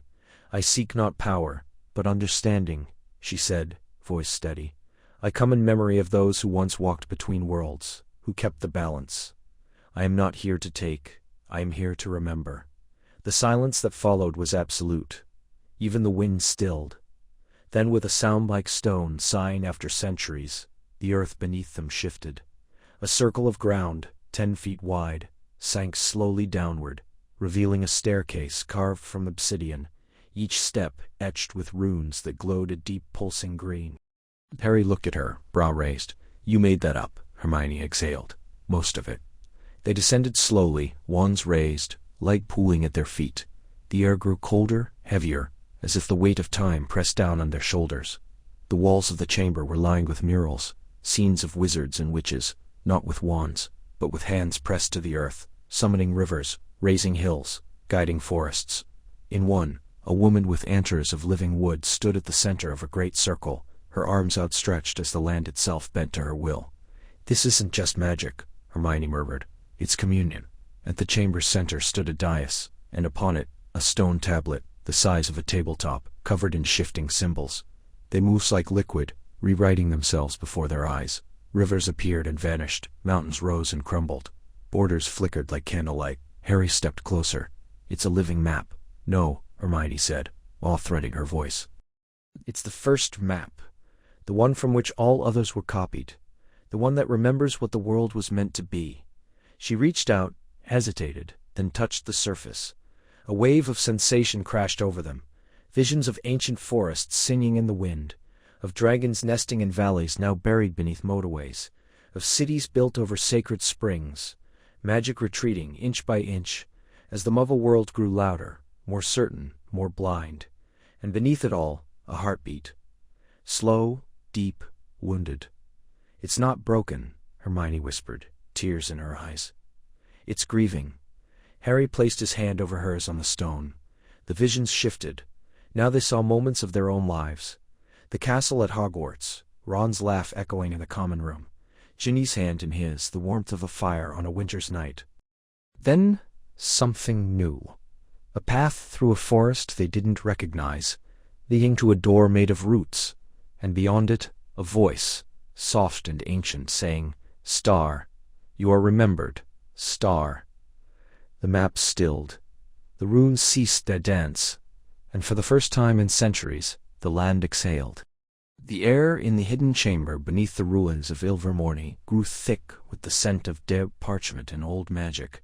Hermione knelt beside the cracked stone plinth, her fingers tracing the intricate silver inlays of the map fragment that pulsed faintly, like a dying heartbeat. The edges shimmered, lines of rivers and forests flickering and reforming every few seconds. She had spent 3 nights decoding the runes, and now, as the moon reached its apex above the hollowed earth, the chamber answered. A soft light blued from the map's center, not the cold glow of enchantment, but something warmer, sorrowful. The air rippled, and a figure emerged, translucent and woven from starlight and shadow. He wore robes of a style long forgotten, high-collared and embroidered, with constellations that moved with his breath. His eyes, deep and weary, settled on Hermione.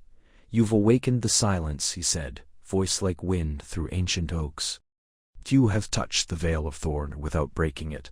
Hermione rose slowly, clutching her wand but not raising it.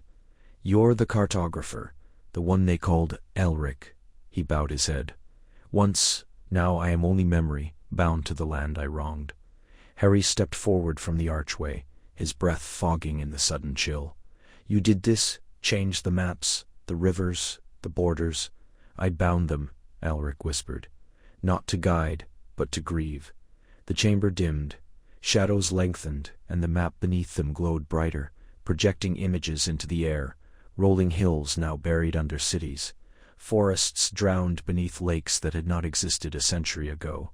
A woman stood in one vision, her hair like autumn fire, walking barefoot across a valley that no longer appeared on any known map. "My wife, Elara," Elric said. "She loved this land, knew every stream, every stone. When she died, taken by a curse meant for me, I could not bear to let the world move on. So I wove a spell into the first great map, the one from which all others were copied. I made the land remember her. I made it warn." Hermione's voice was gentle. "You altered geography to preserve memory." "I froze time in stone and soil," he admitted. "But magic that defies nature, it festers." The land began to dream, to resist. And now, centuries later, it wakes, and it remembers not just Elara, but the lie I'd built upon it. A tremor passed through the floor. Dust sifted from the ceiling. Outside, the wind howled through the trees, but it carried a sound beneath it. A low, resonant hum like the earth itself was shifting. "They're disappearing," Harry said. "Whole villages, Muggle towns. The Ministry says Dartmoor vanished for 7 hours yesterday." Elric closed his eyes. "The pact is failing. The land knows it was lied to. It's rewriting itself to heal, erasing what I forced it to be." Hermione stepped closer. "There has to be a way to mend it. Not reverse it, restore balance." "There is a way," Elric murmured. "But it requires release. I must unbind the spell. And to do that," he looked at them both, "I must let her go." Silence fell, heavy and sacred. Harry exhaled. "You've held on for hundreds of years. Love," Elric said softly, "can be a prison as much as a promise." He reached into his robes and drew a small, silver quill, its tip glowing faintly. "This wrote the first lines of the great map. It feeds on memory. To unbind the spell, it must write a new truth, one without her name in the soil." Hermione's eyes glistened. "You don't have to do it alone." Elric smiled, sad and grateful. "Perhaps not." He placed the quill upon the map. It trembled, then began to write, not in ink, but in light. Words in an old, forgotten tongue, spelled across the parchment, unraveling centuries of sorrow. The chamber shook. The vision of Elara flickered, then turned, looking not at Elric, but at the land beyond. And for the first time she smiled, then she faded. Elric gasped, clutching his chest as his form grew paler. "It is done," he whispered. "The land is free." The map stilled. The pulsing light dimmed to a soft, steady glow. Harry reached out, catching the quill as it fell. Outside, the wind settled. The hum beneath the earth softened, then faded into silence. Elric looked at them, his voice barely a breath. Thank you for helping me say goodbye." And with that, he dissolved into mist, carried away on a breeze that smelled of rain and distant flowers. The air in the chamber thrummed with a low, resonant hum, like the earth itself was breathing beneath their feet. Stone arches, carved with runes older than Hogwarts, curved overhead, their surfaces pulsing faintly with a soft greenish light. Before Hermione and Harry stood the spirit, not a ghost, not a memory, but something deeper, older. It shimmered like heat above desert sand, its form shifting between that of an ancient druid, a great horned stag, and the silhouette of a woman with rivers for hair. The map lay between them on a flat slab of moss-covered rock, ink still moving like liquid starlight, rewriting consonants in real time. "You have seen the truth," the spirit said, voice layered, wind through trees, water over stones, whispers from forgotten libraries. "The land remembers what magic forgot. The pact was broken, the balance unmade." Hermione stepped forward, her fingers twitching at her sides. "The Ministry doesn't understand what's happening. Muggle towns are disappearing from maps. Rivers are cutting through cities. A hill turned into a mountain in the Lake District overnight. People could die, and they will," the spirit replied, "if you choose silence. But silence is not the only danger. Action carries its own cost." Harry's hand rested on the hilt of the wand tucked in his coat, though he knew no spell would work here. "So what now? You're the one changing everything." "I do not change," the spirit corrected. "I remember. I restore. The land was never meant to be carved into provinces and wards, divided into magical and Muggle. There was once harmony, wild, untamed, alive. Then came the binding, the great concealment. You buried the truth beneath wards and laws. You silenced the pulse of the world." Hermione swallowed. "We protected people, from truth, from power, from themselves." The spirit's form stilled, settling into the woman with silver eyes. "Now the land wakes. It reclaims its shape, its memory. And soon it will reclaim its voice. But you, too, who have stood between worlds, who have bled for both, have been called to choose." Harry glanced at Hermione. Her face was pale, but her jaw was set, the look he remembered from Horcrux hunts and battlefields. "Choose what? 2 paths lie ahead," the spirit said. "1. We restore the old balance. The maps return to what they were. The mountains sink, the rivers flow as they did. The borders are sealed once more. But the land will sleep again. It will forget. And one day, when the weight of denial grows too great, it will shatter in fire and flood." "And the other?" Hermione asked, voice barely above a whisper. "The pact is renewed. Not broken, not hidden, but honored. The land reshapes itself not in chaos, but in truth. Magical enclaves rise where they belong. Hidden valleys open. The forbidden forests breathe again. But the cost," spirit paused, "is integration. No more separation. Muggles will see what they were meant to forget. Magic will walk openly, not in shadows. The world as you know it will change. Wars may come, fear will spread, but so will wonder." Harry exhaled slowly. "So it's not about fixing the maps. It's about deciding what kind of world we want." "Precisely," the spirit said. "You carry the weight not of cartographers, but of creators." Hermione closed her eyes.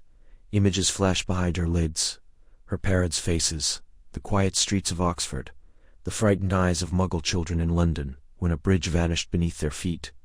But also the whisper of magic in the wind, the way plants had bent toward her in the forbidden forest yesterday, as if greeting an old friend. "We don't get to choose perfectly," she said at last. "No option is safe. No choice is clean." "No," the spirit agreed. "But one must be made, and it must be made now." Harry looked at her, really looked. Not as the girl who sat beside him in class, not as the warrior who fought beside him, but as the woman who had always believed in doing what was right, even when it burned. "What if," he said, voice rough, "we don't choose either? What if we find a third way? One where the land wakes, but slowly, where people are prepared, where magic and Muggle learn to see each other again, not as threats, but as part of the same world." Silence settled, thick and deep. The runes on the arches dimmed, the map stilled. Then the spirit smiled, a slow, sorrowful, beautiful thing. "Such a path has not been walked," it said, "but it has been dreamed, and dreams, Harry Potter, are the first maps of new worlds." Hermione reached for his hand. Her fingers were cold, but her grip was sure. "Then we'll draw it together," she said. "One line at a time." Rain lashed the cliffs of the Orkney coast, thunder rolling across the northern sky like a warning drum. The map in Hermione's hands trembled, not from the wind, but from the ink shifting beneath her fingers. A new island had surfaced in the Pentland Firth, its jagged outline drawn in glowing blue script that pulsed like a heartbeat. She stared at it, breath-catching. It hadn't been there yesterday. None of this had. "We can't keep pretending it's just a magical anomaly," she said, voice tight against the storm. "This isn't random. It's deliberate. The land remembers things we've forgotten." Harry stood a few paces behind her, cloak pulled tight around his shoulders. His glasses were fogged, his hair plastered to his forehead. And what if it's not supposed to remember? What if some things are buried for a reason? Hermione. She turned to face him, the map clutched against her chest. Like what? The fens that were drained to drive out the hedge witches. The hollow moors where the pact breakers were buried alive. We erased them from history, literally wiped them from every map.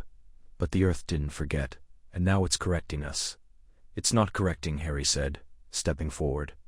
"It's rewriting. Entire villages are gone. Muggle families evacuated because rivers now cut through towns that were inland yesterday.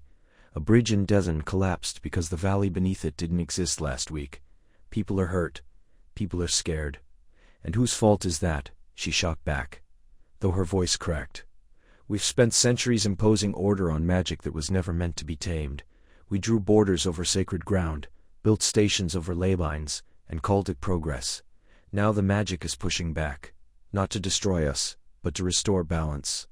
Harry's jaw tightened. "Balance? This isn't balance. This is chaos. And you're acting like it's some kind of redemption." "I'm acting like someone who's read the runes beneath Stonehenge, Harry. Like someone who's seen the carvings in the lost caves of Gwynedd, words in a language older than Latin, speaking of a pact between the first wizards and the spirit of the land. We broke it, and now the land is reclaiming what was promised." He exhaled sharply, wiping rain from his face. "And what if it reclaims too much? What if it decides Hogwarts shouldn't exist because it was built over a druid grove? What if it decides Diagon Alley should sink because it was conjured on stolen magic? Then we talk to it," she said, her voice quieter now. "We listen, we negotiate. That's what civilized magic should mean, not domination." "Civilized," he let out a bitter laugh. "This isn't about civilization, it's about survival. That I won't stand by while everything we've built, everything we've fought for, gets erased by some ancient grudge."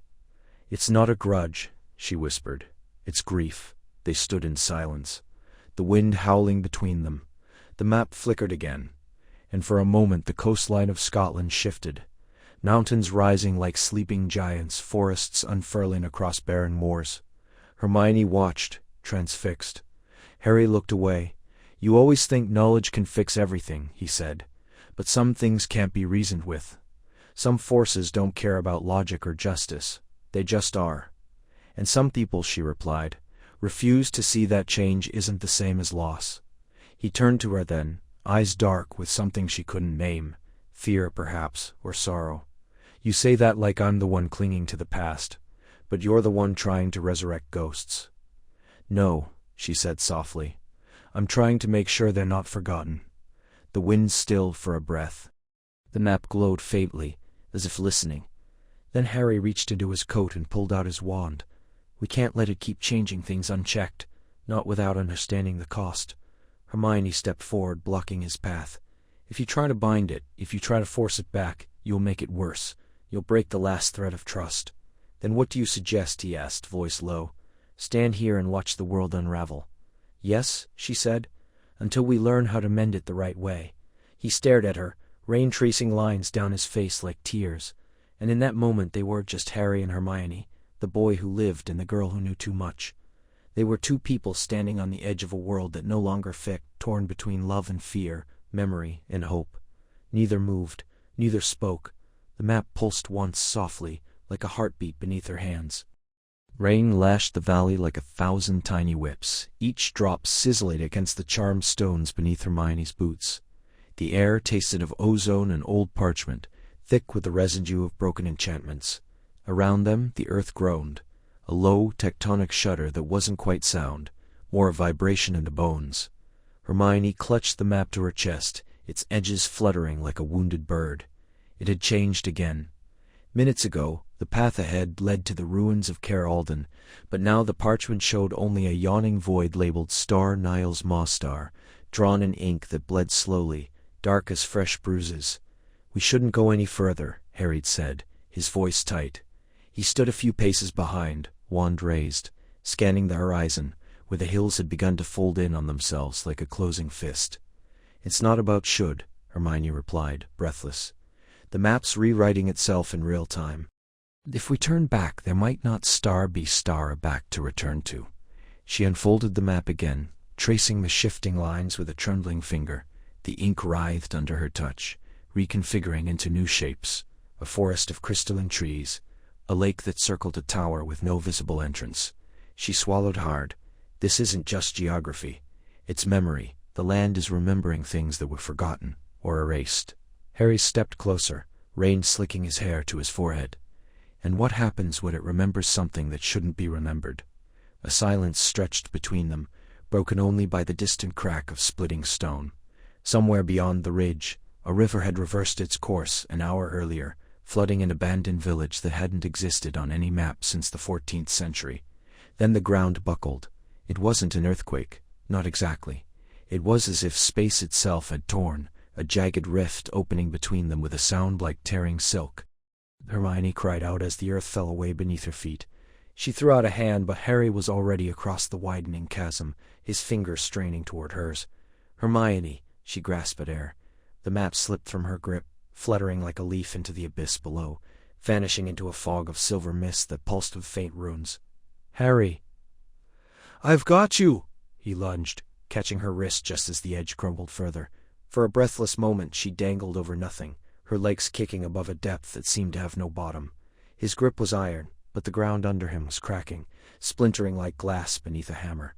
"Let go," she said, voice calm, despite the terror clawing up her throat. "No! You have to! You'll fall too!" I said no. His jaw was clenched, green eyes blazing with something fierce and unyielding.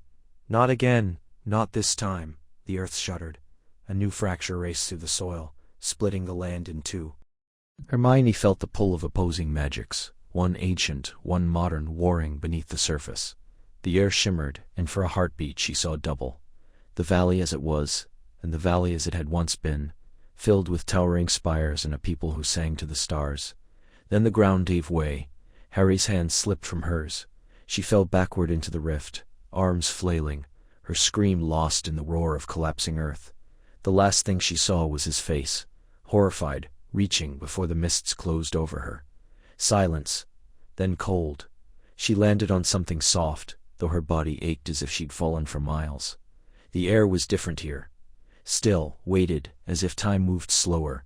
Above, the rift had sealed itself, leaving no trace of the world she'd known.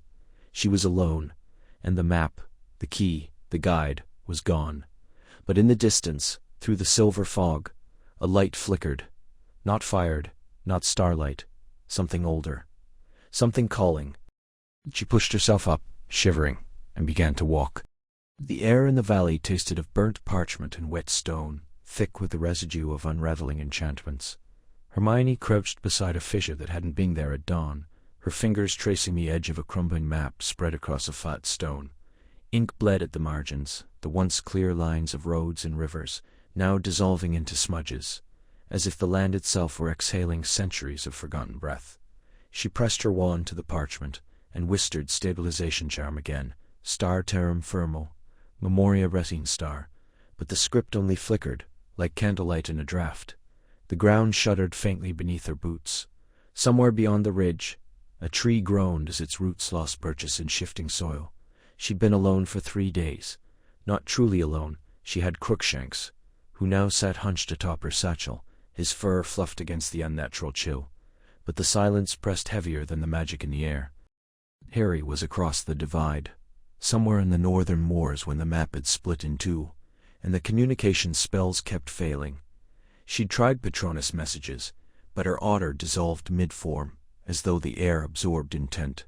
Smoke signals spelled in wandlight vanished before they could rise. Even the enchanted quill she'd enchanted to write automatically to him had snapped its nib and retreated into its inkwell quivering. She tried again now, kneeling in the damp grass, wand poised above a shallow pool. She'd spelled to reflect not water, but possibility. "Show me, Harry," she murmured, voice steady, despite the knot in her chest. "Show me where you are." The surface rippled. For a heartbeat, she saw him, standing on a hillside beneath a bruised sky, his coat flapping in a wind. She couldn't feel, his face turned toward something unseen. Then the image fractured, replaced by a swirl of colors that didn't belong. A forest of silver trees where none had ever grown. A river flowing upward into the clouds. Hermione exhaled sharply. Not again.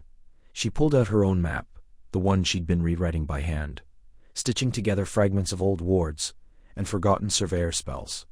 The land wasn't just changing. It was remembering. That was the only explanation. Ancient pacts, older than Hogwarts, older than Merlin's time, written in blood and starlight, were waking. The maps weren't malfunctioning. They were star obeying star. And whatever force was reshaping the world, it didn't distinguish between truth and legend. A low hum vibrated through the earth, rising into a tone like a cello string, pulled too tight. Hermione scrambled to her feet, wand raised. The fissure widened. From its depths, a faint light pulsed, green-gold, like will-o'-the-wisps, weaving through time. She'd seen this once before, years ago, in a restricted section text about the Vale of Elderglen, a mythic boundary between the known world and the place's history it swallowed. "Harry," she whispered, not sure if she was calling or hoping. Then the pool flared. A voice, cracked, distant, but unmistakable, spoke through the water. "Hermione, can you hear me?" Her breath caught. "Harry." "Yes, I hear you. Are you safe?" I don't know where I am. The sky changed an hour ago. Stars I've never seen. There's a tower. No, a ruin that wasn't on any map. It's calling my name." She closed her eyes. "Don't go toward it. Not yet. We don't know what it wants." A pause. Then softer. "I miss your voice." Her throat tightened. "I miss yours too." Another tremor. The light in the fissure dimmed. The pool darkened, the connection fraying. "Hold on," she urged. "Just hold on. I'm coming. I'll find a way across." "I know you will," he said, and then he was gone. She stood there, the silence rushing back, heavier than before. But this time, she wasn't just fighting magic. She was fighting time, memory, the weight of a world remaking itself.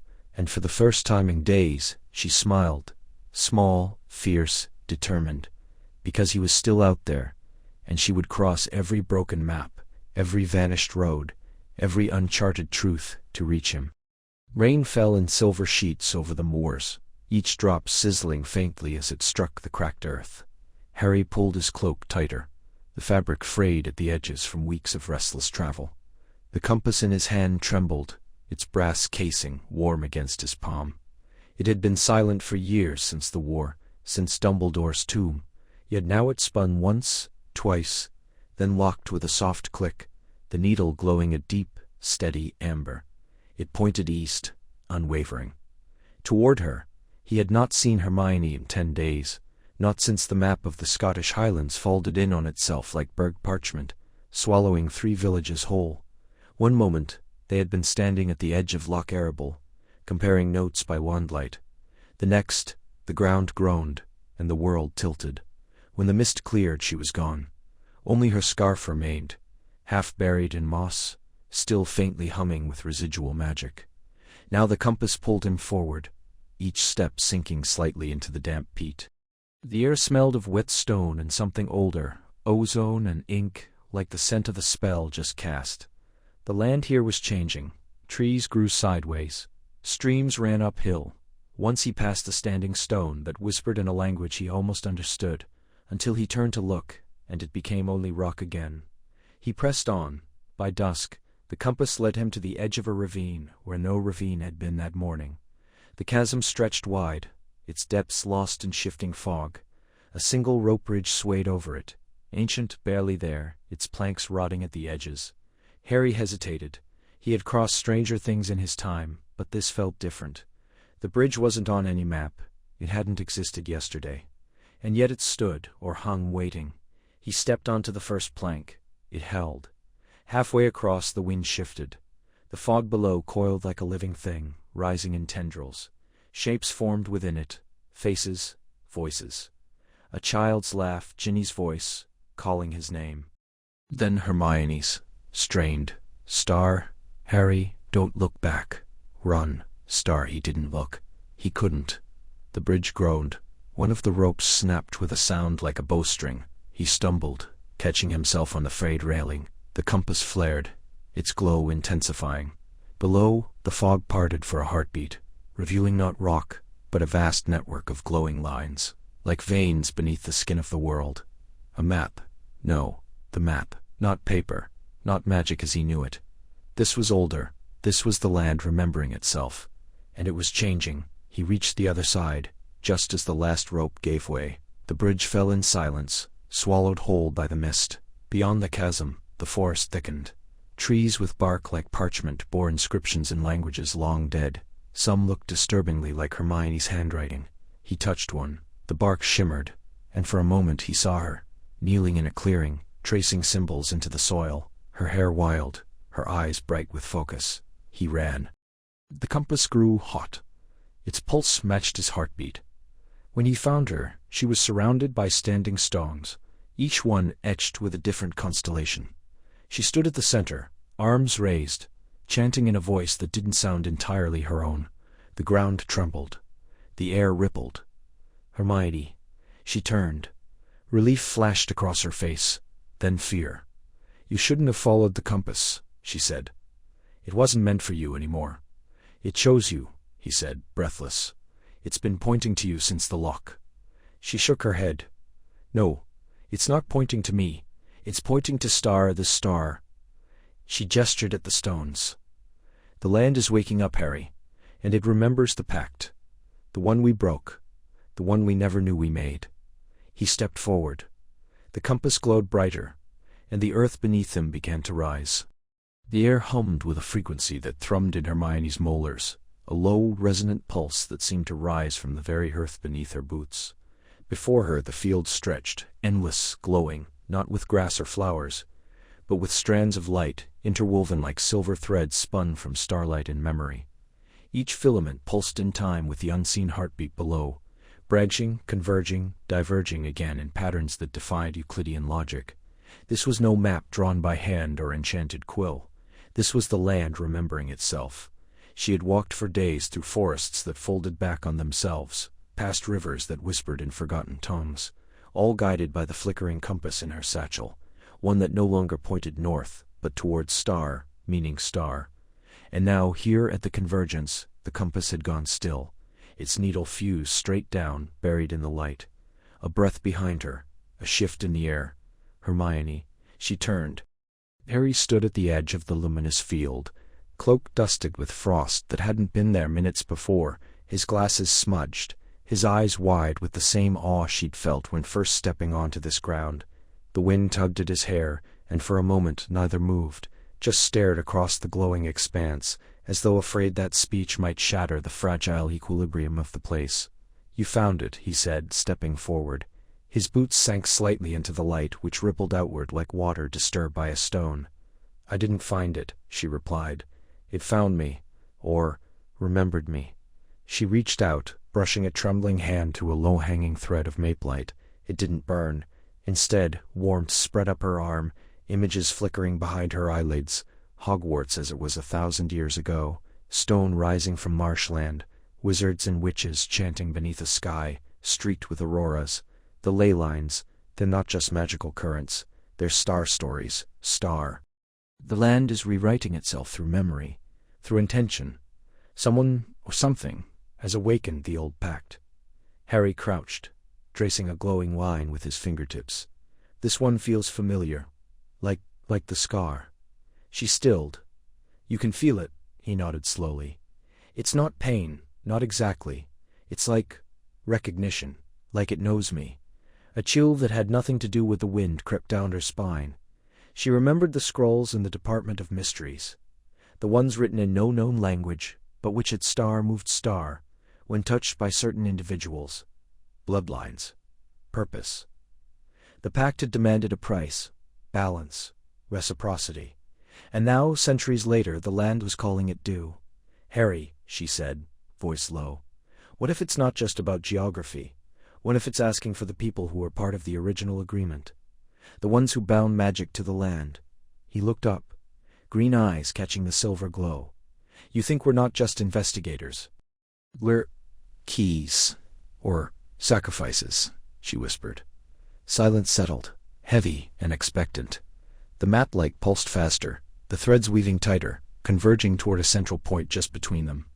From the ground, shapes began to rise, not solid, but spectral. Figures in long robes, faces blurred by time, their hands stretched toward the sky. A chant began, wordless, ancient, vibrating through the bones of the world. Hermione stepped back instinctively, but Harry reached for her hand. "Don't let go," he said. "Whatever happens, don't let go." She squeezed his fingers, cold and sure. "I won't." Above them, the sky cracked open, not with storm, but with constellations that had never been charted, aligning over the field like celestial sigils. The earth trembled. The past and present folded into one breath, and the map began to speak. Rain lashed against the cracked windows of the abandoned observatory, its glass fogged with centuries of trapped breath. Hermione stood in the center of the chamber, her fingers trembling as they traced the final lines of a map older than Hogwarts itself. It wasn't parchment anymore, not truly. The surface pulsed faintly, like a heartbeat beneath ink, responding to the warmth of her palm. Around her, maps from every corner of the wizarding world lay scattered. Some rolled, some torn, all changed. The rivers of Scotland now flowed uphill. The forbidden forest had swallowed Hogsmeade whole, and somewhere beyond the North Sea, an island that had never been charted pulsed with a rhythm that matched her own pulse.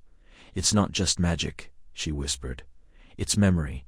Harry stood by the door, his cloak dripping onto the stone. He'd arrived hours ago, following her trail through collapsing ley lines and villages that flickered in and out of existence. His glasses were smudged, his face drawn with exhaustion, but his eyes, those green eyes, held the same quiet resolve that had carried them through war. "What do you mean, memory?" he asked. She turned to him, the candlelight catching the gold in her hair, the shadows beneath her eyes. "These maps, they weren't just drawn. They were star witness star. Every wizard who ever charted a border, named a mountain, marked a river. They left a piece of themselves behind. Intent, a leaf, love for the land. And when the ancient pact broke, when the world began to forget itself, the land started remembering on its own. But it's blind. It doesn't know what to be." A gust howled through a gap in the wall, sending a scroll skittering across the floor. Harry caught it, unrolling it to find a sketch of London, except the Thames coiled like a serpent through Diagon Alley, and the Ministry of Magic stood half-sunken in what should have been Hyde Park. "So we fix it," he said simply. "We tell it the truth." Hermione shook her head. "Not with spells, not with incantations. The old magic doesn't answer to power. It answers to star meaning star, to connection to connection." To connection, she lifted her quill, oak, ink-stained, the one she'd used in her 5th year. "I have to redraw it, by hand, every border, every stream, every hidden glade, and it has to be star, true star, not what we fear, not what we control, what we love." Harry stepped forward. "Then I'll help." "You can't," she said gently. "It has to be one hand, one heart, or it won't hold." He looked at her for a long moment, then nodded. "Then tell me what you need." She closed her eyes. "Stay with me. Just stay here. While I do it, I need to know you're real. That this world, our star world, is worth saving." He moved to her side, not touching, but near enough that she could feel the warmth of him, the weight of his presence. She dipped the quill into the inkwell, a mixture of powdered moonstone, phoenix tears, and a thread from her own robe, spun with memory. The first stroke was a river in Wales, clear and singing. The map shivered. The walls of the observatory groaned as if waking from a long dream. She drew Hogwarts next, the towers, the lake, the whomping willow exactly as it had stood the day they met. A tear fell onto the parchment, sizzling slightly as it was absorbed. Outside, the rain slowed. Each line was a memory. The burrow, standing strong in Devon. The shrieking shack, leaning but unbroken. Ottery St. Catchpole, where laughter still spilled from kitchen windows. She drew Diagon Alley, nocturne shadows held at bay by golden lamplight. She drew the veil in the Department of Mysteries, not as a doorway to death, but as a breath between worlds. And then, last, she drew Harry, not as a boy who lived, not as a hero, but as he was standing beside her in a ruined tower, breathing, alive, his hand almost touching hers. The map flared, white, silent, blinding. When the light faded, the parchment lay still, whole. The ink no longer pulsed. It simply star was star. The colds outside, the wind stilled. The clouds parted, and far below, in a village that had been erased and restored, a clock struck 12. Hermione lowered the quill. Her hand ached. Her heart ached more. Harry reached for her then, slow, careful, and when his fingers brushed hers, she didn't pull away. The world was remade, and so, perhaps, were they. The air in the chamber tasted of burnt parchment and old lightning, each breath sharp against Hermione's throat. Before her, suspended in a storm of silver threads, the map of the British Isles writhed like a living thing, its ink bleeding to new shapes, coastlines dissolving and reforming with a slow, deliberate pulse. Rivers that had once carved valleys now coiled into spirals. Towns blinked out of existence, only to reappear miles inland, their names whispered by unseen voices in a language that hadn't been spoken since before the Roman conquest. She could feel the magic in her bones, a low, resonant hum that made her teeth ache. She had been at it for hours, tracing the spell backward through layers of enchantment older than Hogwarts itself. The incantation sat on her tongue, Star Veritas Terrae, Ostende Viam Star, but it wasn't enough. Not alone. The land was rewriting itself, not through spellwork, but through memory, through something deeper than magic, intent, and it was rejecting her. A crack split the air like a whip. The stone arch above her shattered, sending jagged shards plummeting. Before she could react, Harry was there, shoving her aside, his back arching as a shield. Charm flared into being, Star Protego Maxima Star, its surface rippling under the impact. Dust rained down. The map trembled. "Hermione, you're bleeding," he said, voice tight. She touched her temple and came away with crimson. "It's nothing, the spell. It's not just about seeing the truth. It's about Star believing Starred. The land remembers what we've forgotten, our oaths, our promises, the old pacts, the ones we broke." Harry's gaze flickered to the map. A new mountain had risen in the north, jagged and black, its peak wreathed in storm clouds that didn't exist outside the parchment. "So we're not fixing it," he said slowly. "We're remembering it." She nodded, fingers trembling as she raised her wand again. "I need to speak the full incantation." "But if I do, the backlash. I've got you," he said, stepping beside her, shoulder to shoulder, always. She closed her eyes. The words came slow and heavy, each one a weight upon her soul. Star, Veritas, Terrae, Ostende Viam, Ravela Pacta Quesa, Oblita. Odi knows, Quaura Vimos, in sanguine eat. Starry the chamber, erupted. Ink exploded from the map, not as liquid, but as living ribbons, black tendrils lashing like serpents, searching, testing. The floor cracked, the walls groaned. Reality itself seemed to stutter, the candle flames freezing mid-flicker, then burning backward. A low moan rose from the stones beneath their feet, ancient and sorrowful. Harry's hand found hers, gripping hard. "Don't let go," he said, voice raw, "no matter what." She felt it then, the land's pain, centuries of silence, of being ignored, of magic built upon its back without gratitude, without acknowledgement. The wards, the castles, the hidden villages, all carved into its skin like scars. Then the pact, buried beneath layers of time. Magic would protect the balance, would honor the earth as a living thing, but they had broken it. Again And again, the backlash hit, like a collapsing star. Hermione screamed, or tried to, but sound had fled. Her mind filled with images, forests rising from concrete, rivers reclaiming motorways, villages swallowed by sudden valleys, the world unmaking itself. She felt her will fraying, her sense of self dissolving into the storm. Then, Harry, his voice, clear amid the chaos. "We remember," he shouted, wand raised, not in defense, but in offering. "We remember the pact." His magic surged, not as a spell, but as intent, pure, unshakable. And hers answered, not in opposition, but in harmony, their wills intertwined, a single thread of light, in the unraveling dark. The ink slowed, the tremors ceased, the map stilled, and in that silence, a single word echoed, not spoken, but felt. "Star, yes, star." Hermione collapsed into his arms, trembling, breathless. The map now glowed faintly, its surface calm, the new mountain still there, but no longer threatening. A correction, a reminder. Harry held her close, his heartbeat steady against her ear. "We're still here," he whispered. She nodded, too weak to speak. But she knew. This was only the beginning. The land had heard them, and it was waking up. The air tasted different, cleaner, older, like the world had exhaled after holding its breath for centuries. Hermione stood at the edge of a cliff that hadn't existed 2 days prior, her fingers brushing the brittle parchment of the Ministry's master map, now still at last. No longer did the ink writhe like live things beneath her touch.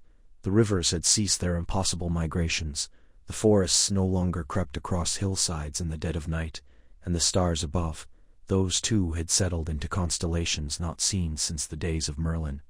She exhaled, long and slow, and turned to Harry.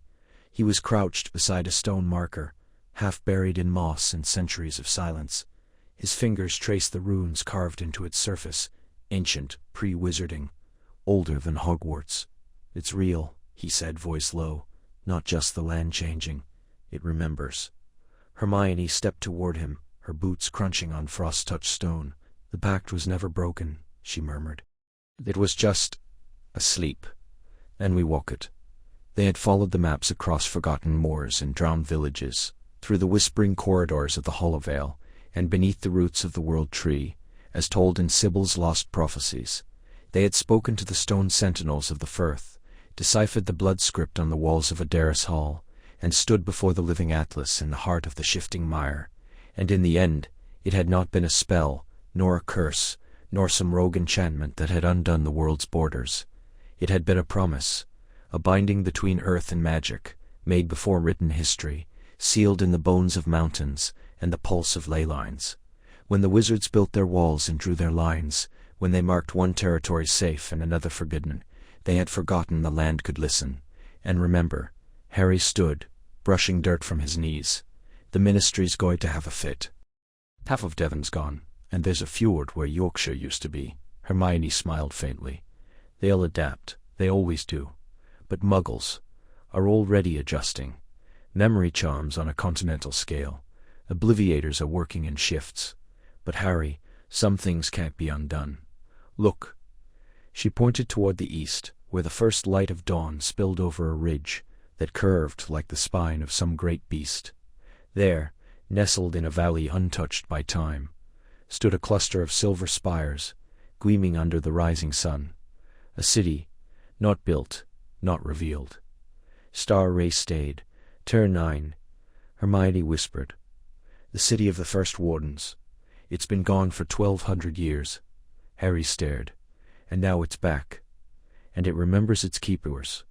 They stood in silence as the wind stirred through the long grass, carrying with it a scent like burnt parchment and rain.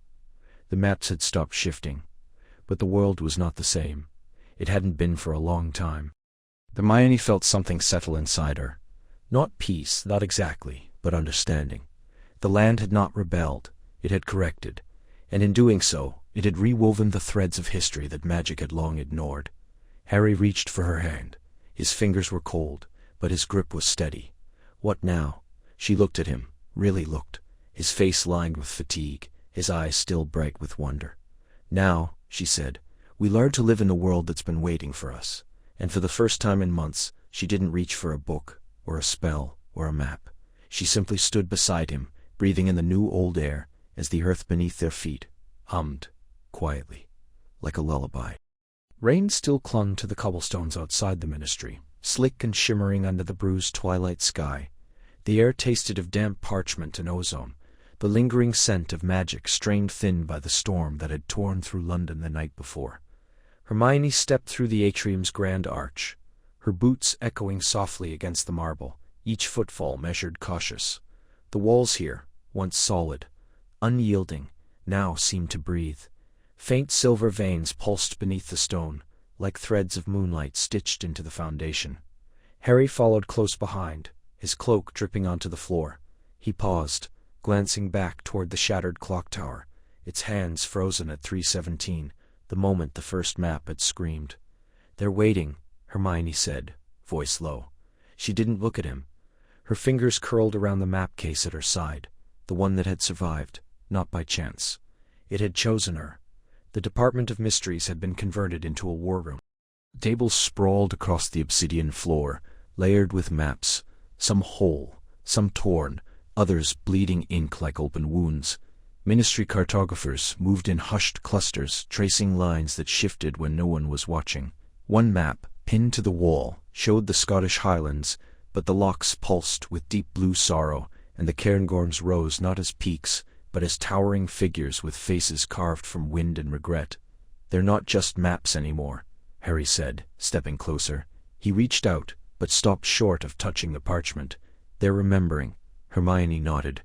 "The land remembers every sorrow it has held, every battle, every betrayal, every whispered vow broken beneath its soil, and now it's writing them back into existence." A voice cut through the silence. "Then we're not fixing this, we're witnessing it." Kingsley stood at the edge of the room, his face shadowed. Behind him, a junior auror flinched as a map of Cornwall rewrote itself, villages dissolving, then reforming with names no one recognized. "People are disappearing," Kingsley said. "Not dead, just unmade. Their homes gone from the records. Their families don't remember them." Harry exhaled slowly. "Because the map doesn't." Hermione opened the case. The map inside was old. Older than Hogwarts, older than the ministry itself. Its surface swirled with ink like storm clouds, but at its center, two small figures glowed faintly, one gold, one silver. They pulsed in time with their heartbeats. "It's not just geography," she said. "It's us. The maps are binding to emotion, to memory, to star connection star." Harry looked at her then, really looked. The dim light caught the faint smudge beneath her eyes, the way her hair clung to her temples, still damp from the rain. He remembered holding her hand in the hollow of an ancient yew, the night they'd first seen the mountains rise from flat moorland. She'd whispered, "I'm afraid," and the ground had trembled. "We changed something," he said. "Out there, when we found the Heartwood glade, we didn't just read the pact, we spoke it." "And the land heard us," Hermione finished. A tremor ran through the floor. One of the maps burst into flame, not with heat, but with a soft golden light. As it burned, the ashes reformed into a new shape, a coastline that hadn't existed since the Ice Age, with a single word written in runes: "Star return star." Kingsley turned away. "Then perhaps we're not meant to stop it. Perhaps we're meant to follow." Silence settled, thick and breathing.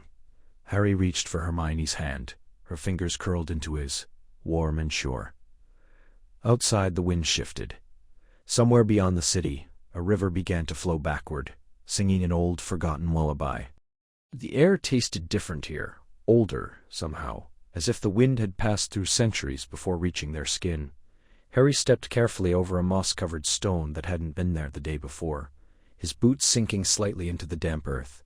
Beside him, Hermione adjusted the strap of her satchel, her fingers brushing the enchanted map that now pulsed faintly in her palm like a sleeping heartbeat. It had rewritten itself that morning, ink swirling into new contours, and now this path, a narrow ribbon of packed earth, flanked by silver-barked trees, curved ahead of them like an invitation or a warning. "I still don't understand how it knew," she said, voice low, almost reverent. "How could the land remember a path no one's walked in 300 years?" Harry glanced at her. Strands of hair had escaped her braid, curling in the humidity, and her brow was furrowed the way it always was when magic defied logic.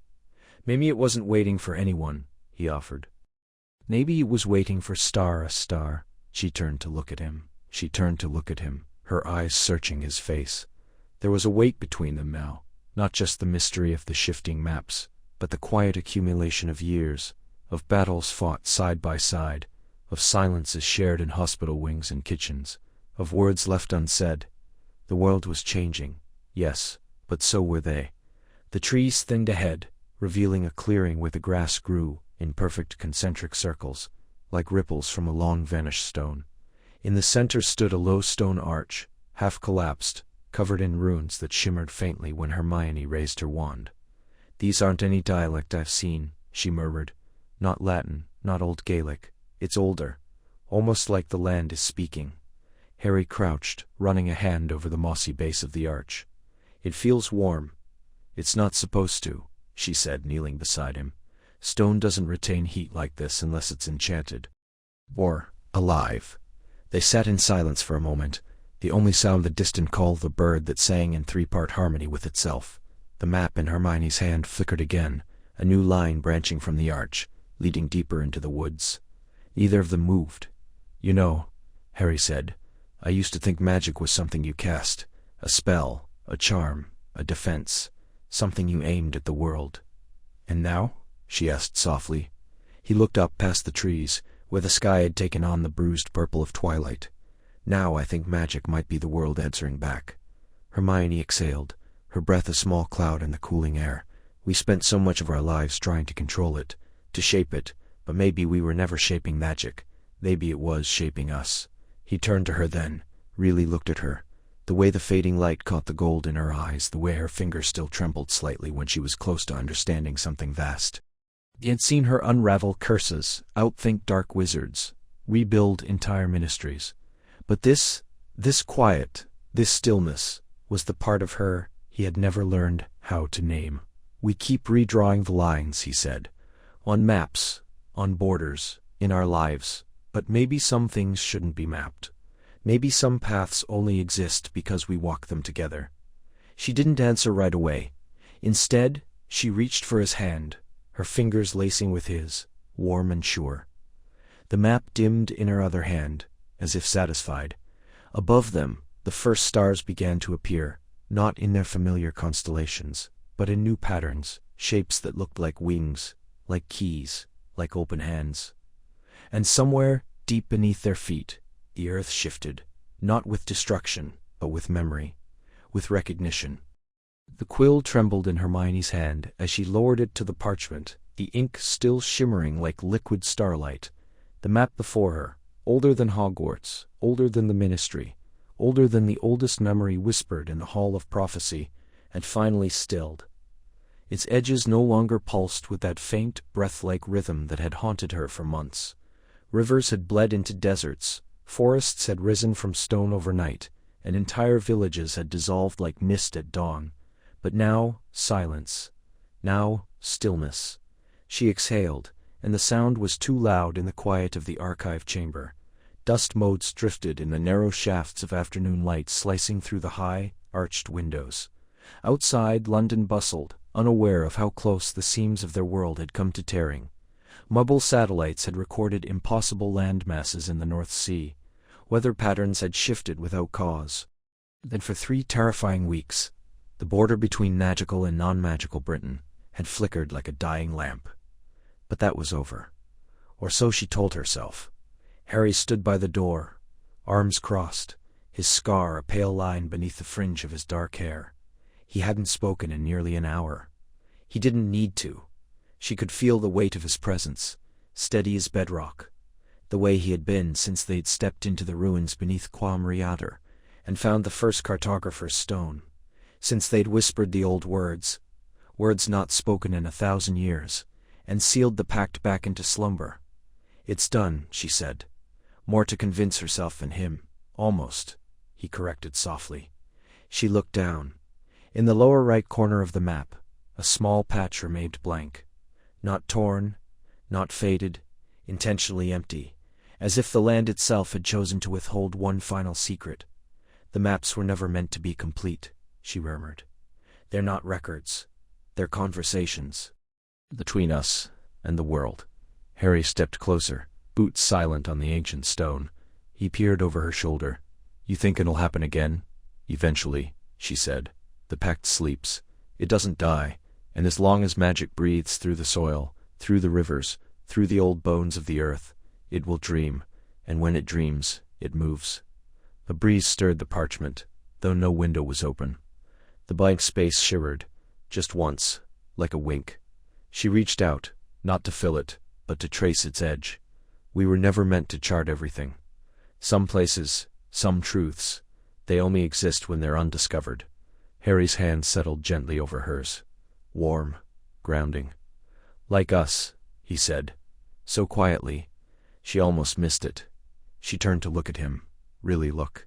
The lines at the corners of his eyes earned not just from war, but from years of laughter, of fatherhood, of quiet mornings with tea gone cold, while he stared out the window, thinking of something, or someone, he couldn't name.